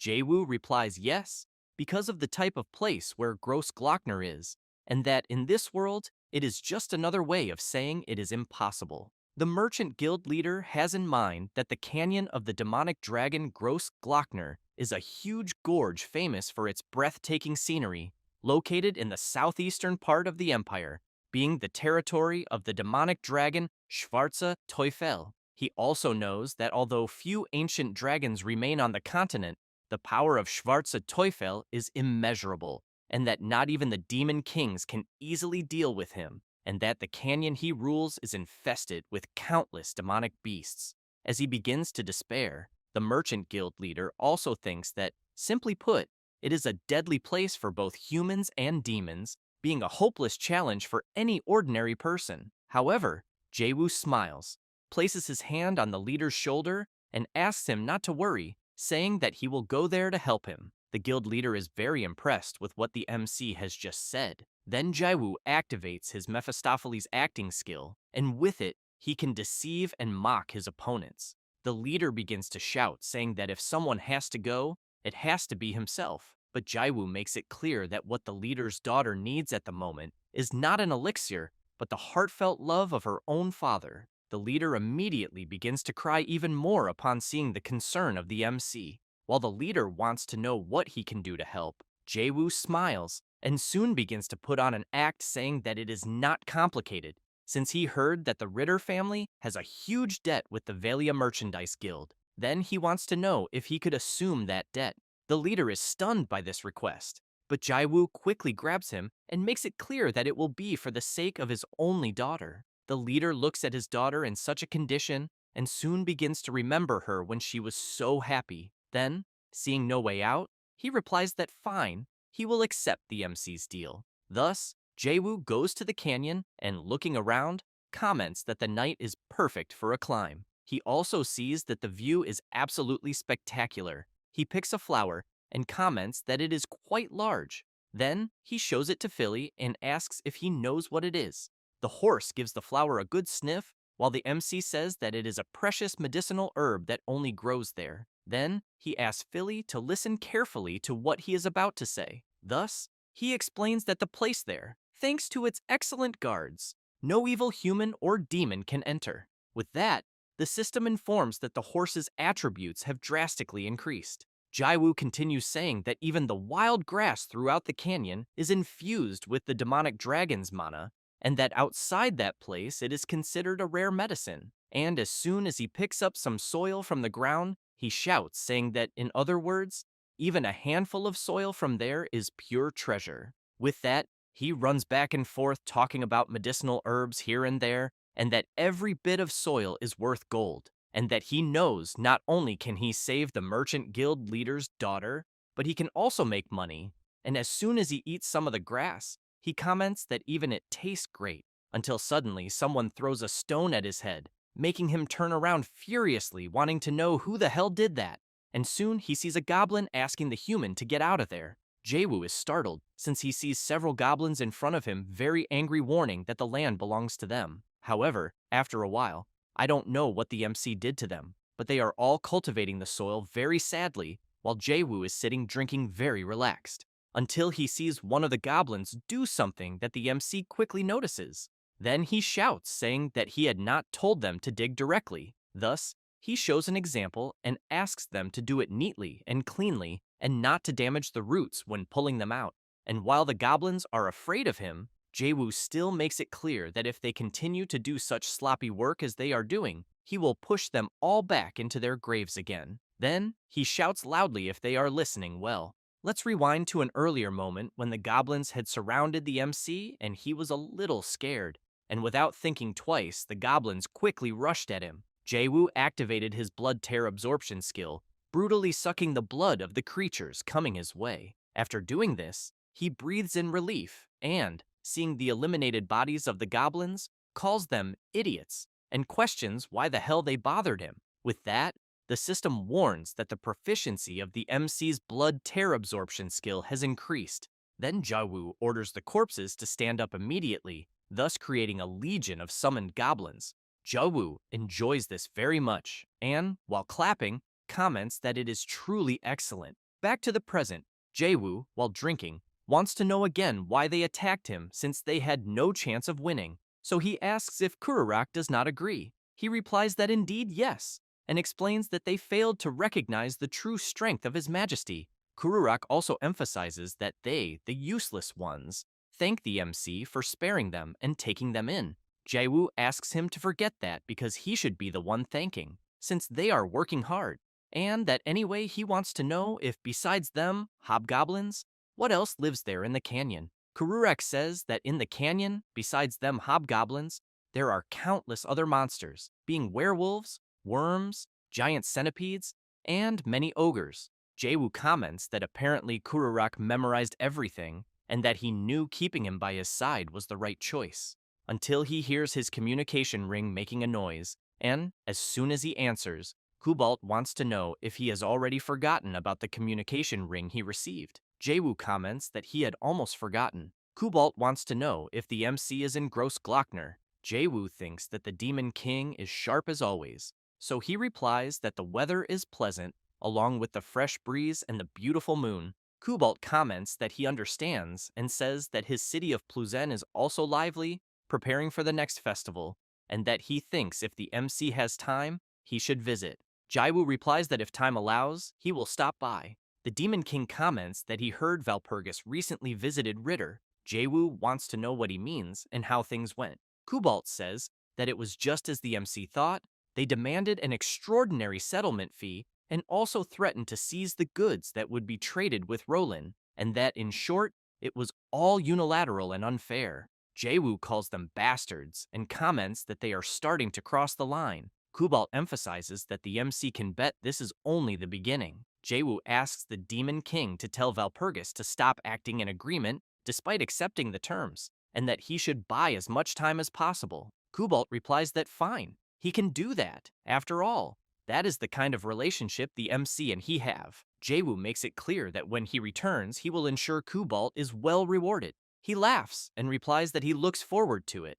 Kubalt also emphasizes that he knows Gross Glockner is a gold mine. Jayu does not like hearing that much, but comments that the Demon King can wait for something nice. Cobalt comments that anyway, he thinks it seems the MC is busy with all the noise in the background and that he will leave him alone. Jayu gets confused and asks what he means, but soon notices that the Demon King ended the communication. Then he lies down and thinks that he is tolerating him for the sake of Valpergus. Then Jayu asks Kururak about the noise. He is afraid to say, but tells him that something happened. Jayu looks to the side to see what it is, and soon realizes he is surrounded by several ogres. He quickly stands up and tells the hobgoblin to retreat, who in turn is frightened and comments that he must at least protect his master. However, Jayu punches him and makes it clear that he already told him once to retreat. Then he turns, and seeing the other hobgoblins fallen on the ground, thinks they are pathetic since they were already knocked out. Jayu has in mind that at his current skill level with blood tear absorption, the goblins do not stand a chance, but the system warns that since the ogres are of a higher level, they are resisting the blood tear absorption skill. Thus, Jayu concludes that summoning undead will not help him at all, as they would only end up like the hobgoblins. Then he activates his item and thinks that this has worked very well before, and as soon as he prepares, he knows it is time to stretch a little. As he raises his hand, energy begins to be channeled. Jayu enjoys this since he has in mind that it is one of the 12 legendary swords of the Empire, the unbreakable treasure of the Paltz house. With that, he equips his powerful sword, which is Rublanya. The system informs that Rublanya is an S-rank sword, a heritage passed down in the Paltz house for 200 years, and that it enhances the mastery of the exclusive sword art of the Paltz house, being the Shadow Moon sword art. The ogres quickly notice the energy emanating from the sword. Jayu immediately realizes that they recognize the sword, so he says that it is the exclusive sword of the Shadow Moon sword art. Then he thinks that the fool Philip simply locked it in storage and chose some flashy sword instead. Next, the MC wastes no time and uses the zero form of the Shadow Moon sword art, Black Moon, and begins attacking the ogres immediately. They keep being attacked and are confused because they cannot see anything. Jayu keeps moving quickly among them, and with this skill the ogres cannot predict his movements. And, in a matter of seconds, Jayu manages to strike several at once, until he lands on the head of one of them, and, as soon as it notices, Jayu jumps, delivers his attack, and advances to the next, which he also, without much difficulty, manages to annihilate. Kururak runs to his master, calling out to him. Jayu looks back and, very pleased, thinks that the technique worked well, and that he even thought he was nervous since it had been a long time since he used such a technique. Kururak begins to clap and say that his master is truly amazing. Jayu starts to feel embarrassed and says it was nothing, and while he begins to boast that at the moment he can only keep the technique active for 30 seconds, but at his peak he could maintain it for 10 whole minutes, he ends up not noticing someone behind him. And as soon as he hears someone asking if the chaotic scene there was his doing, he quickly turns around very startled. The being quickly moves closer to the MC, wanting to know if it was really him who did all that. Jayu jumps back, questioning when the being appeared. The MC still tries to use his technique again, but the mysterious being is faster and, with its huge claw, ends up grabbing the MC's neck with full force. And with an overwhelming presence, it makes it clear that if the MC tries to move, it will break his neck. Right after, she lands a blow on the MC that throws him far away, and as soon as he crashes into a tree, the system warns that he took a heavy hit and his HP was reduced to 10%. Jayu becomes worried, wondering if the system is mocking him. The creature approaches the MC saying strange and confusing words, and Jayu shouts, telling her that she must declare her identity first, as he has no idea who the hell she might be. She keeps saying nonsensical things, but this time mentions Grossglockner, which makes the MC even more confused as he tries to understand what she is saying. Then he starts observing her more closely and wonders if she could be the demon dragon Grossglockner, since in his last playthrough, it was a giant dragon the entire time, so he questions what is happening this time. She quickly moves near the MC, which makes him a little scared. Then she activates a skill and comments that she can feel his energy is from another dimension, while the MC is intrigued, wondering why the self-proclaimed lizard is breaking the fourth wall. Kururak steps in front screaming that he will protect his master, but the dragon starts releasing power in her hand and tells the hobgoblin she does not want dialogue and calls him a filthy arrogant.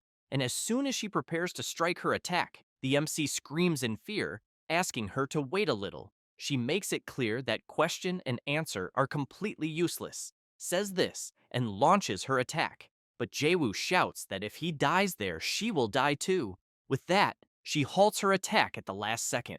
Jayu breaks into a cold sweat, seeing her claws right in front of his face, and she, in turn, is left not understanding what is happening. Then she asks the human to explain, and he replies that it is exactly what it looks like, thus explaining that sometimes he has prophetic dreams, and that he saw this in one of them, in which she, a demon dragon, dies a miserable death. She, still speaking strangely, wants to know if in case the MC dies, she will too. He replies yes, and wants to know if she does not believe it, because if she does not believe it, she can look into his memories. She becomes thoughtful, and as soon as she raises her hand, the MC gets scared waiting to be attacked. She takes a deep breath and replies that fine. However, she releases her terrible power and makes it clear that if it is a lie, he will die a brutal death. Very awkwardly, he replies that fine. Thus, something begins to happen in the dragon woman's hand, and then her claws and her dragon hand start to look as if they were a human hand. Then, while the MC focuses, she places her hand on his head and also makes it clear that if he dares to move his head, she will eliminate him. Seeing no way out, he replies that fine. With that, she begins to see Jayu's memories and ends up being very surprised. She starts going deeper and deeper into the MC's memories until she stops and comments that it almost looks like human overload, but Jayu replies it is nothing important. However, she wants to go even deeper to see what she needs to see. The MC wants to know why and comments that it is not necessary, but ends up showing one of his memories and makes it clear that it will serve. She becomes intrigued and comments that it is suspicious and inappropriate, but tells the MC that it is not visible as it is blurred until she becomes surprised upon seeing a dragon completely eliminated. She then wants to know if it is really real, but the MC replies that it is enough and expels her from his memory. After the communication ends, Jayu is left panting. Jayu has in mind that it was close, because if she had gone further, he thinks she would have seen his memories of other playthroughs. She becomes incredulous and comments that her corpse was confirmed, but wants to know who eliminated her, until she realizes something and thanks the MC, but emphasizes that as a reward he will not die, and that he should get out of there. He replies that he does not like that, but she turns away confused. Thus, Jayu stands up and shouts, calling her to make a deal instead, and with that, he calls her Shubi. Then he shouts, explaining that her name is too long, and that from now on, she will be called only Shubi. She becomes furious and says that he is being very arrogant. Meanwhile, Kururak does not understand anything. Jayu pounds his chest and shouts, asking Shubi to listen carefully. She is astonished and makes it clear that she, Shubi, refuses because she is over 3,000 years old. Jayu keeps trying to argue with her, explaining that this is how Generation Z speaks now and that she should accept it. She does not understand about this Generation Z thing and says it is just nonsense. Then the system informs the MC about his new mission, which is to gain the trust of the dragon, and that due to the mission update, the game's difficulty has slightly increased. Meanwhile, in another part of the forest, a snake is crawling through the place until someone stomps hard on it, and this guy who just stepped on the snake shouts that he is the master of the abyss deeper than darkness, king of chaos and disorder, that his name is none other than the great demon king Odgash. Then, while striking a pose thinking he is the greatest, a serpent man calls him and says they are almost there.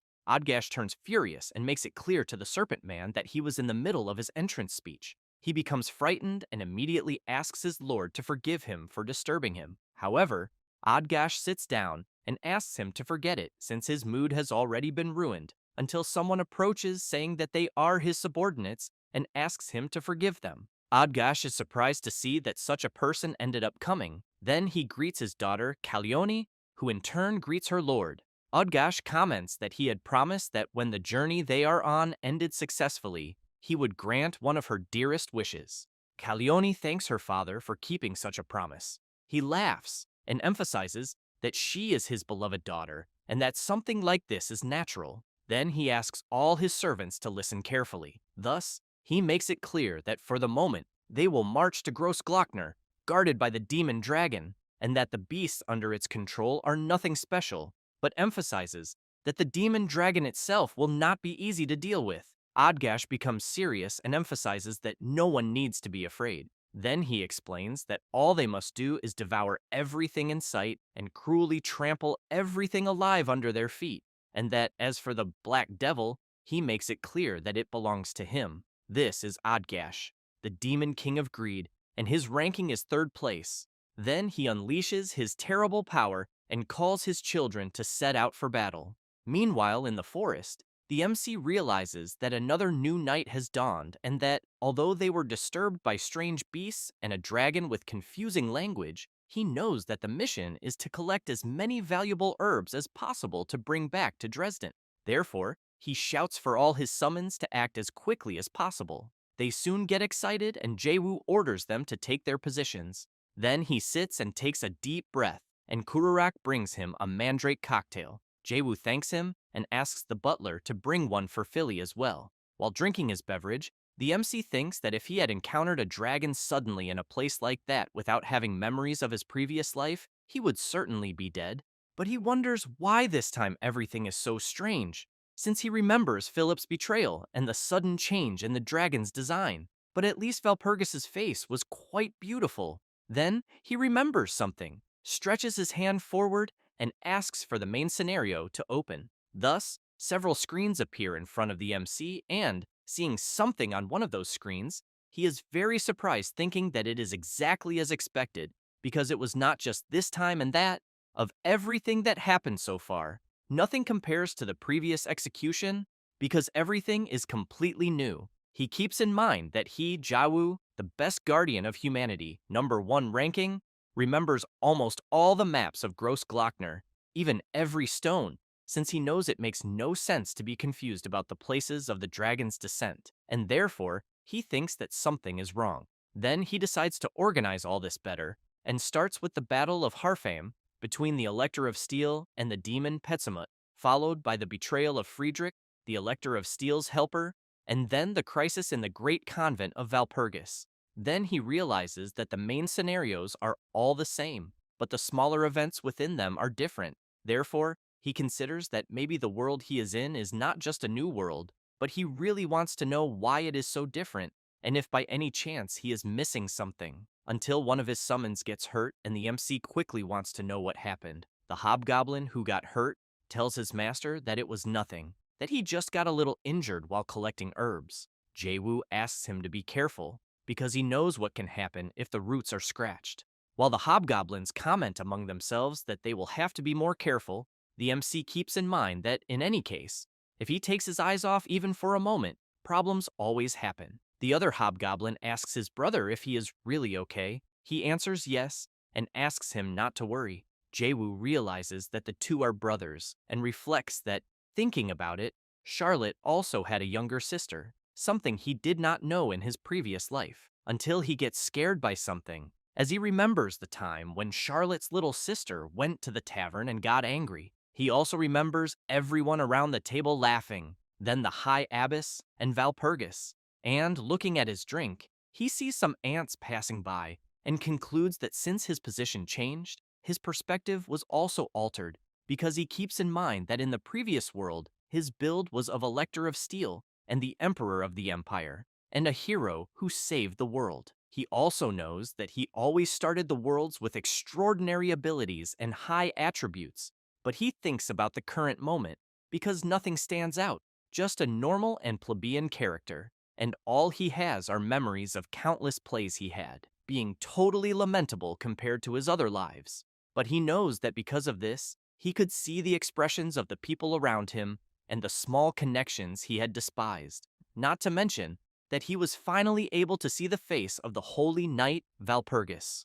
Jayu reflects that starting as a commoner finally made all this possible, and that even in the situation he is in his previous journey, he would have only paid Valpergus's debt and ended everything, besides not knowing the circumstances until now. Then he realizes something and thinks he understood, and that now the sudden proposal of the goddess Aquila that day makes sense, and that it is a piece of the puzzle that may reveal the true ending that no one else found, besides that mysterious space she created. Therefore, while taking his mandrake drink, he reflects on the plebeian class that was suddenly unlocked, then thinks of the goddess, and considers that everything was part of her game. Jayu gets nervous and concludes that it was all part of a tutorial he was going through. At that moment, Kururak interrupts the MC and shouts warning that the dragon is running toward him. He barely finishes saying this when a strong wind throws everything away. It is Shubi, who furiously comments that it was exactly as the MC had said.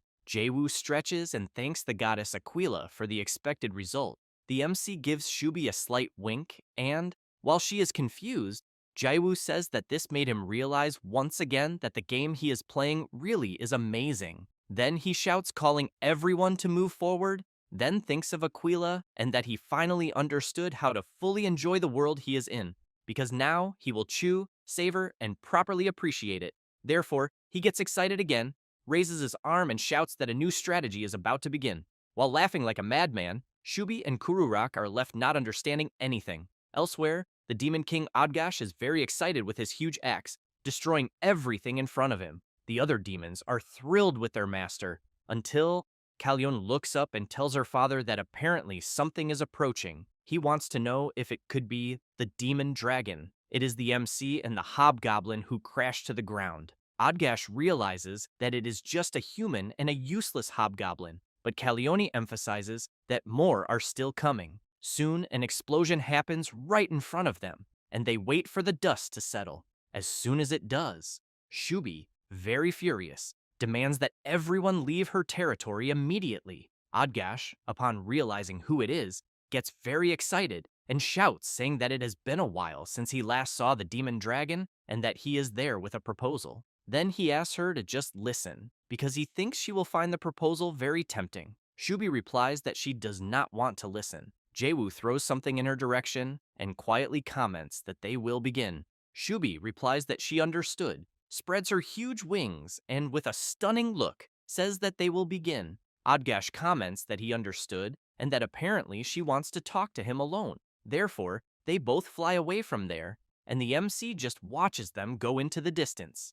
Then he laughs and thinks that he expected the invasion of the demon Adgash, but knows that this is much earlier than last time, and that he could simply ignore him, but that Shubi will be useful later. After reflecting on this, Jayu laughs and comments that he is quite honored to be in front of the beauty of the continent, Lady Kalyone. She begins to remove her battle helmet, and as soon as she takes it off, all the demons quickly go to her. Jayu is surprised by this and thinks about her, in which, depending on the player's choices, she is the riskiest character, capable of becoming an ally or enemy, besides being stronger than the demon Pezamut, and that they do not call her the Ice Queen for nothing. For this reason, he knows he needs to recruit her for his future strategy. Then he thinks of Valpergus, and that she just needs to wait a little longer, because he will solve all this quickly and return to her. With this in mind, he tells Kalyon that she is even more beautiful in person.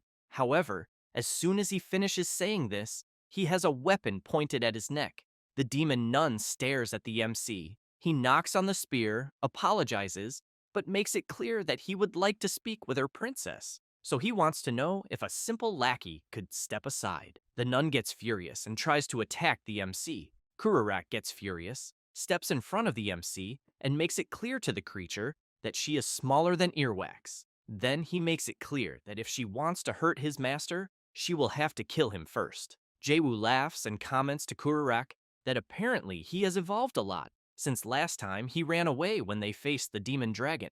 The hobgoblin gets embarrassed and apologizes for the last time. Therefore, Jayu turns and wants to know if the person behind heard, because apparently the hobgoblin is braver than her. At that moment, a whip lashes past Kururak and binds the demon nun. From afar, the person who used the whip just laughs and says the situation is perfect. It is the newest summon of the MC, Hexax, who apparently seems quite excited, because right after she pulls her whip, and the demon nun who is trapped is dragged along. Piffenheim takes the chance and delivers several attacks with his sword on the creature. then makes it clear that he will cut down anyone who threatens his master without any mercy. Callione just watches and wonders if Piffenheim is a vampire. Jayu laughs, and in front of all his summons and looking at Callione's soldiers, comments that now the numbers match, and that now he wants to know how she feels. She begins to equip her battle helmet and comments that indeed this is the source of his confidence.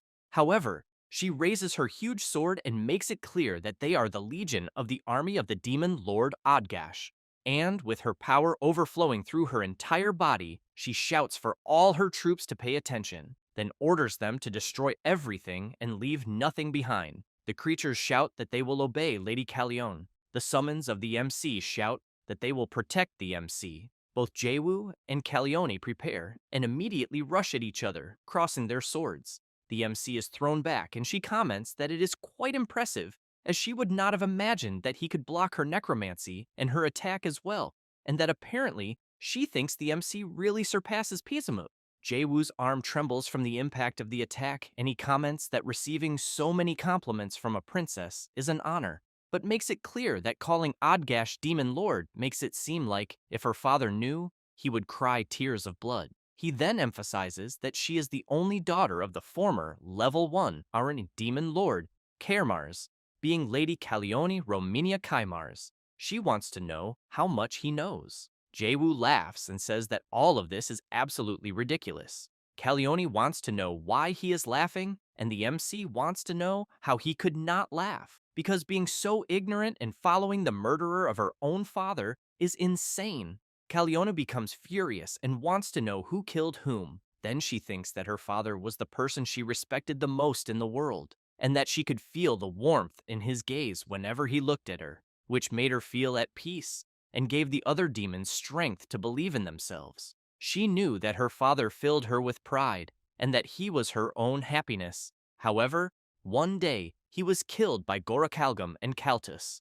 At the time, Odgash had held her while the other demons shouted that from that moment on the number 1 demon lord would be them, and amidst that uproar, Odgash made it clear to her that he hated all those demons as much as she did, and that Lord Kaimars was not only a true master, but also his longtime friend. And, while crying, he emphasized that at that moment, it was time to endure the pain, and that when the time came, he would swear to help her and eliminate all those involved in her father's death.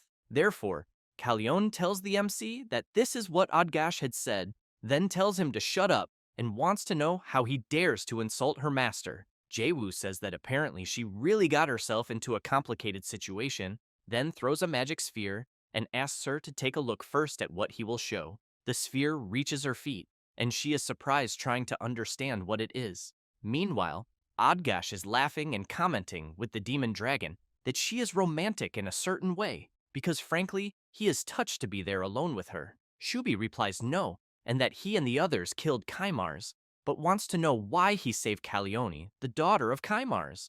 Odgash wants to know if the demon dragon thinks it was he who killed Kaimars, because he thinks this is all nonsense, then makes it clear that the ones who eliminated Kaimars were Gorokalgam and Kaltus. Shubi replies that these are just unfounded excuses, and that she knows they were all traitors.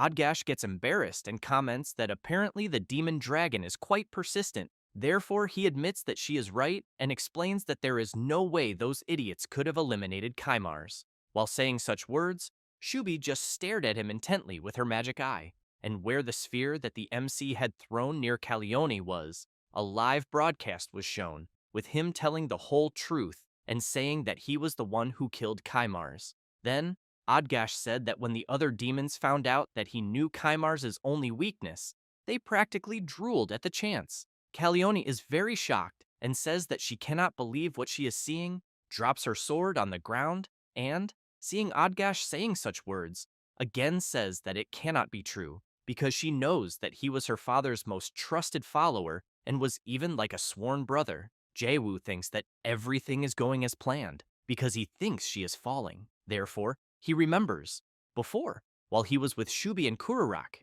when he wanted to know if Shubi had a magical image projector in the nest. She answered yes, and with that, the MC asked her to use it to broadcast. Then he explained that he would expose the shocking truth of Kaimars' death, and that Shubi was to make Odgash confess himself. After telling about this, he made it clear that this was the outline of the operation. Shubi could not believe that this was all the humans' plan. After reflecting on this, he sees Kallion collapsing on the ground, then thinks that Shubi did a great job and that thanks to her, half the plan is already a success. After the broadcast ends, Jayu knows he will need to take care of the rest. Kallioni begins to cry and questions if until now it was all just entertainment. Then she thinks that the two had always been so close. At that moment, Hejax arrives telling the MC that the cleanup is complete. He thanks her and orders that they hold position as ordered. She replies yes, while the demons are all tied up.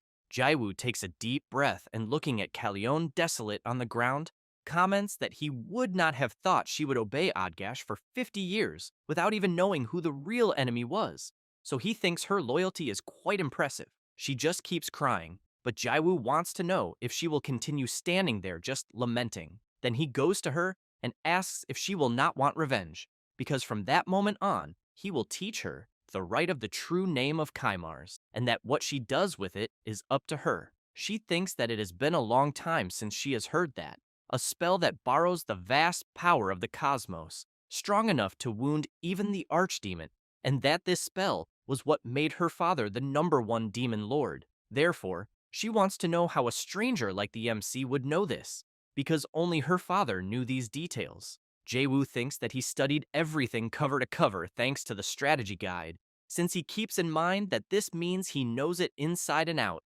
both the overwhelming power of the right of the true name and its single fatal weakness. But he knows that for now, he will tell her a convenient story, so he reveals that he read the chronicles of the 7 demon wars, and that in them, methods to resist the archdemon are explained, and that among them was the right of the true name of Kaimars. She says that she understands, and that it is no wonder that the MC seems strange. Jayu is pleased and thinks that the cheat code for all uses is the Chronicles of the 7 Demon Wars. However, Kallioni makes it clear to the MC that this will not help him, because Odgash is immortal. She then says that before becoming her father's subordinate, he suffered a direct hit from that spell, but that obviously he was incapacitated for a while, and since her father could not finish him, how could he finish him now? Jayu says that she is completely mistaken, then asks her to listen carefully. Therefore, he explains that the henchmen who protected her have already been defeated by his army of vampires, and that no matter how strong she is, she will not be able to face so many alone. Then the MC crouches down and asks her again to listen carefully, then says that he is offering to become her new ally. Having said that, he wants to know what she will do, or if she will die there at that exact moment. Kallioni starts crying even more, and remembers when she was a child, and was telling her father that when she grew up, she would want to be a great demon lady like him. Her father was surprised to hear that, and made it clear to his daughter that she would have to become even stronger than him. Kallioni wanted to know if her father thought she would be able to. He picked her up and, while playing with her in the air, replied that he always believed in her and that in the end, she was none other than the daughter of Kaimars. After remembering this, she asked the MC if she can really kill Odgash. Jayu, seeing her cry a lot, wants to know why she is still crying. However, Piffenheim asks his master to stop a little and be more sensible with a lady. Jayu gets nervous and wants to know what he thinks he should do. Then he shouts, asking her to stop crying, because she is Odgash's operations captain. She keeps crying and says that he is the one who should be the captain. Piffenheim calls for his master and asks him to remember that in demon years, she is still just a child. Kururak, meanwhile, is confused, not understanding anything that is happening there. Meanwhile, Odgash is all wounded from the battle against Shubi, but due to his power, he soon fully recovers, and, facing the demon dragon, comments that he is disappointed with her. Shubi smiles, and while showing him the middle finger, tells him to go to hell. Then they start exchanging blows in the air, and Odgash goes after Shubi and keeps shouting that he is very disappointed with the demon dragon because he thought she would gladly accept his offer. Shubi turns, prepares her attack, and unleashes a tremendous roar of fire that forces the demon Odgash to defend himself. After the attack ceases, Shubi sends Odgash to hell once again. However, a glow emerges from the dust, and an attack comes straight at the demon dragon.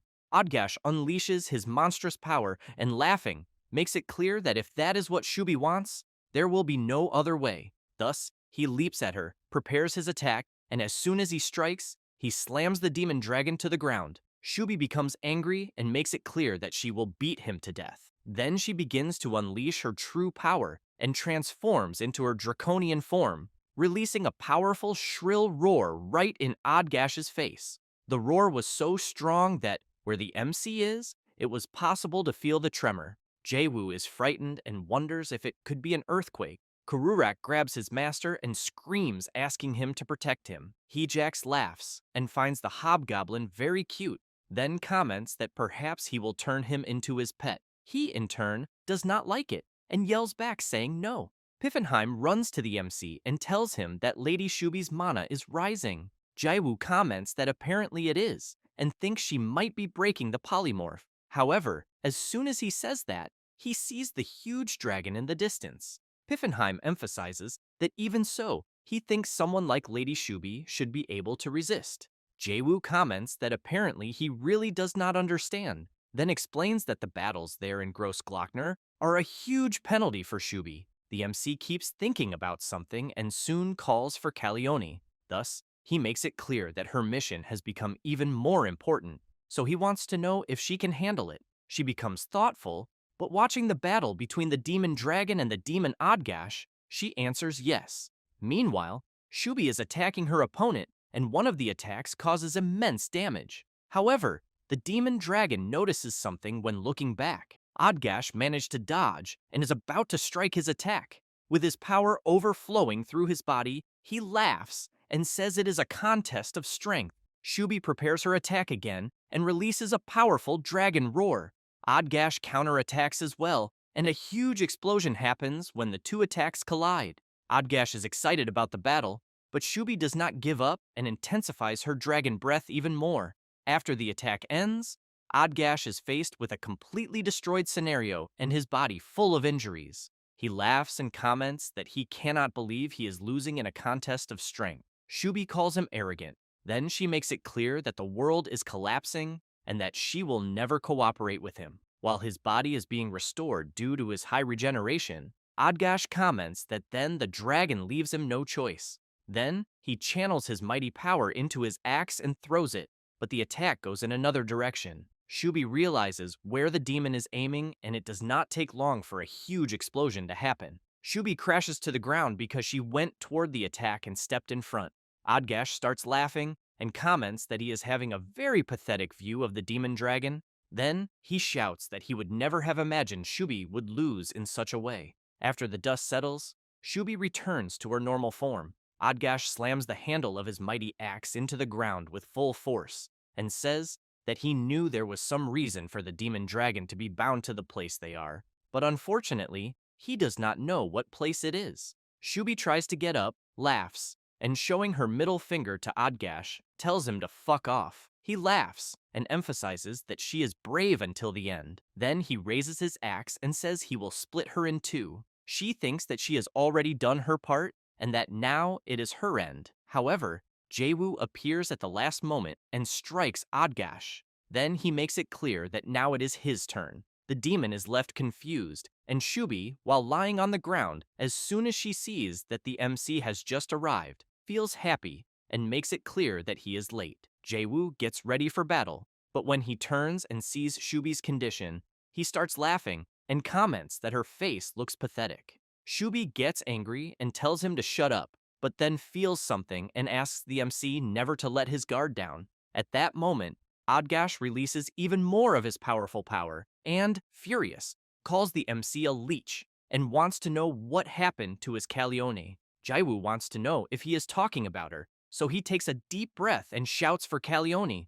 Thus, a huge glow appears in the sky, and she appears with her power released and, with a sinister look, wants to know if Odgash has nothing to say. Odgash laughs and calls Calione his daughter, saying that she has finally mastered the rite of the true name. And while he asks her to come closer and use such powerful magic to get rid of the annoyances there, the MC wants to know what he is trying to do. Then, he asks Calione if she is just going to let Odgash talk like that, and if she wants to be expelled on the first day, because Odgash is the mortal enemy who killed her father. The demon is left not understanding anything and wants to know what the MC is saying. Then he laughs and comments that the human is talking nonsense, also stressing that he and Kaimars were drinking companions and that he would never kill his friend.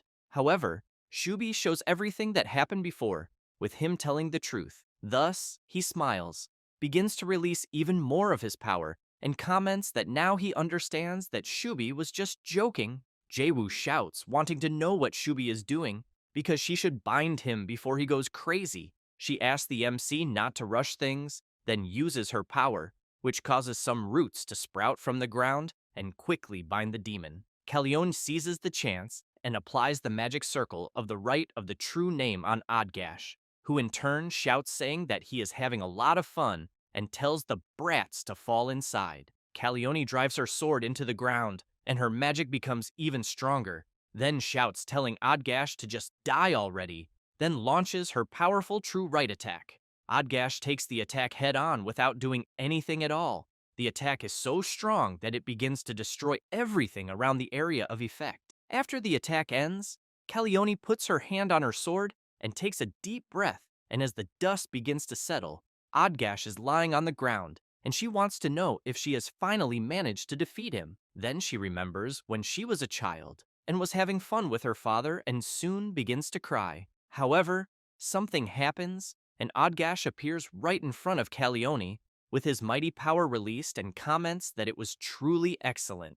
Calione is very frightened, unable to believe that he withstood the right of the true name. At that moment, Jayu appears and unleashes several attacks on the demon. Odgash becomes furious, and while preparing his attack, calls the MC a damn human fly, but then feels his shoulder exactly where Jayu struck and soon becomes frightened when he realizes that his wound is not regenerating. Jayu takes a piece of horn, holds it firmly, and lands a full attack on the demon's head, and shouts that to capture an immortal, you only need to use a part of his own body. Then, he drives the horn with full force into the demon's head. With that, the system informs that the MC defeated the third Lord Odgash, and the dropped items were the Scharfrichter, Odgash's corpse, horn, and cloak. The system also informs that the proficiency of the rank, skill Summon Undead, increased, promoting the summoned vampires to Daywalkers, and that the MC can now summon even more powerful undead.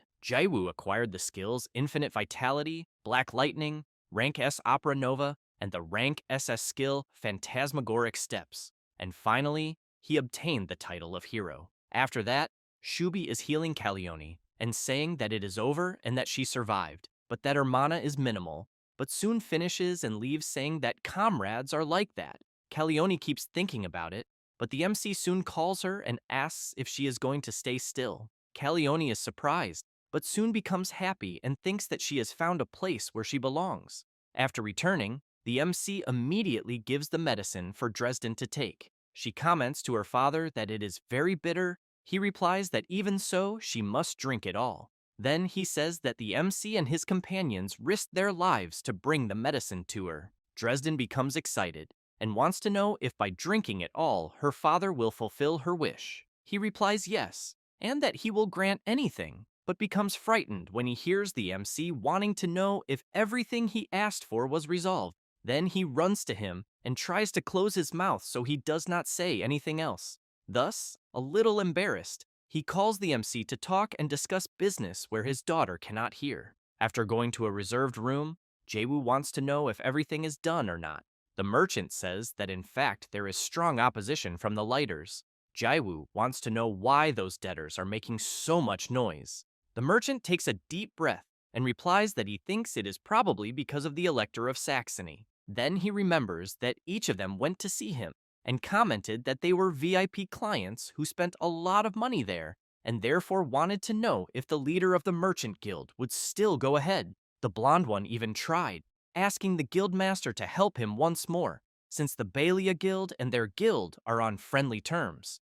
Then he got closer to the merchant and asked him just to arrange a meeting with the Elector of Saxony for them. After learning this, Jayu wants to know if they are causing all this trouble because they are afraid that the merchant's connection with Saxony will disappear if the debt is paid. He replies yes. Jayu becomes angry and comments that it is very irritating, but thinks that it is no wonder that those lighter bastards are acting so recklessly, because he knows that if it had been a confrontation between only the Emperor and the House of Bayern, it would have been an even match. But he knows that if someone brings the Elector of Saxony into this, it is no wonder that Valpergus cannot sleep. Then he wonders if there is any way, but hears the merchant calling him and asking if there is any other form of compensation besides transferring the debt title.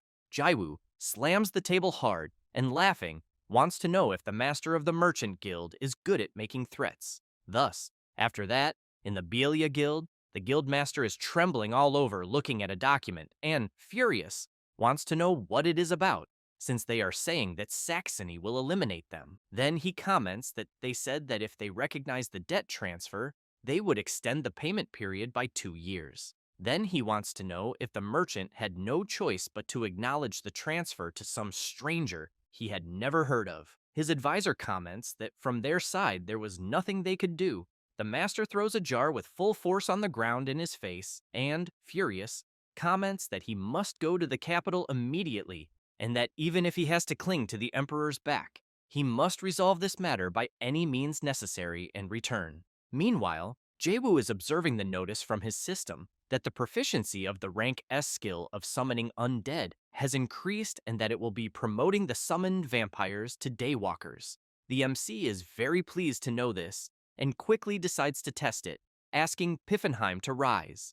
He quickly appears and greets his master. Jayu tells him that he and the other vampires have now become true daywalkers, and that therefore he will be giving him a special mission. Piffenheim comments that it will be an honor to do so with pleasure. The MC takes a letter and explains that it is his will, and that Piffenheim must deliver it to a man named Riebesaltz. Then, as he hands over the letter, Jayu stresses that the vampire must carry it carefully because it cannot be torn. Having said that, he turns and tells his summon that he may go, until he hears someone wanting to know if the MC is already leaving. It is the leader of the Merchant Guild, who says that he has prepared what the MC had requested. He then says that he heard it is only used by some select nobles, a carriage made by the hands of a master craftsman, and that he managed to acquire it through an acquaintance at a client's company. Jayu thinks about this and comments that it seems to be beautiful. As soon as the carriage arrives, the merchant says that he also included the payment for the herbs and some travel funds,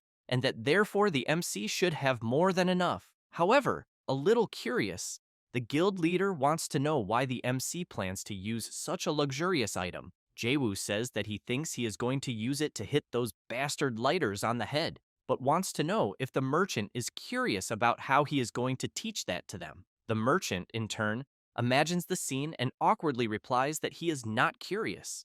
At that moment, the merchant's daughter appears.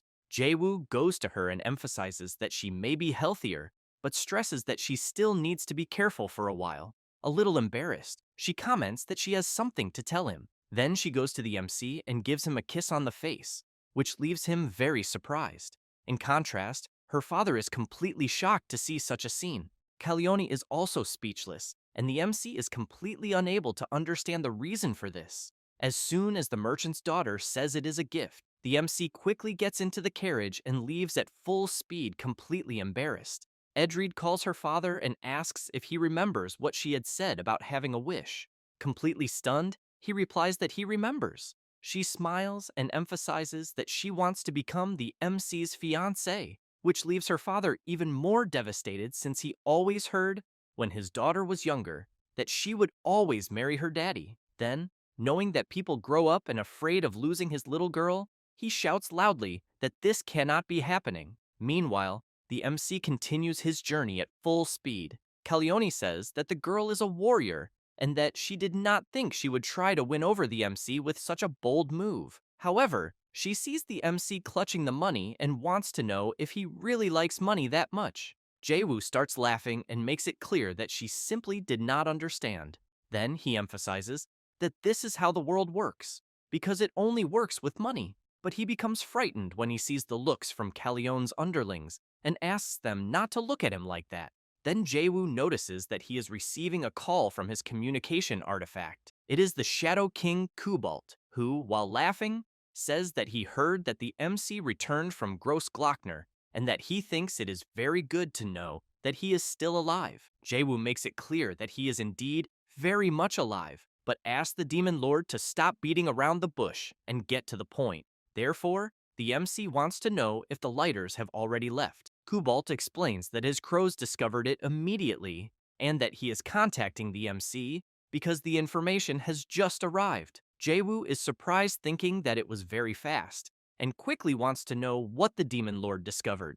Kubalt emphasizes that it was exactly as the MC predicted, in which they left for the capital very early, but he wants to know what the MC did to them because they seemed incredibly irritated. Jayu says that he just played a little prank on them. Kubalt also says that he still has one more surprising piece of news, then comments that he heard that Rolin, the Demon Lord of Roses, is currently in the capital. Jayu finds this very interesting and asks Kubalt if, in that case, he could spread a rumor in the capital. The demon laughs and emphasizes that the MC is being as meticulous as always, but that he will still do what he asks. Jayu makes it clear that he will reward him well, and that therefore he thinks he can stop with that kind of talk. Kubalt bursts into laughter and comments that the MC does not even need to be so embarrassed. Jayu says that he will trust him and will hang up. After the communication ends, Calione comments that she did not expect the MC to know Kubalt, and that apparently she thinks the MC has more connections than she thought. Jayu says that he does indeed have his connections. Having said that, he smiles and gives a pretentious look.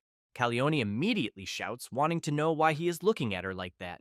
Jayu makes a sign with his finger, calls Calione his dear, and asks if she could make a debut on stage. Already in the imperial capital of Vienna, people are very excited. An old man is asking another guy if he heard, because they say that Kaimar's daughter will be in the capital later. The other guy wants to know if this Kaimar's is the one who died a long time ago. The bald old man replies that yes, and says that apparently the demon lord Odgash killed Kaimar's and kidnapped his daughter. His friend wants to know why. The old man says he heard that Odgash coveted Kaimar's techniques, but thinks it is more than that. His friend does not understand anything and asks the old man to be clearer. He leans closer and with wide eyes says that he heard that Kaimar's daughter is incredibly beautiful. At that moment, a carriage moves quickly, and the old man points to it and shouts, saying that he thinks it is them.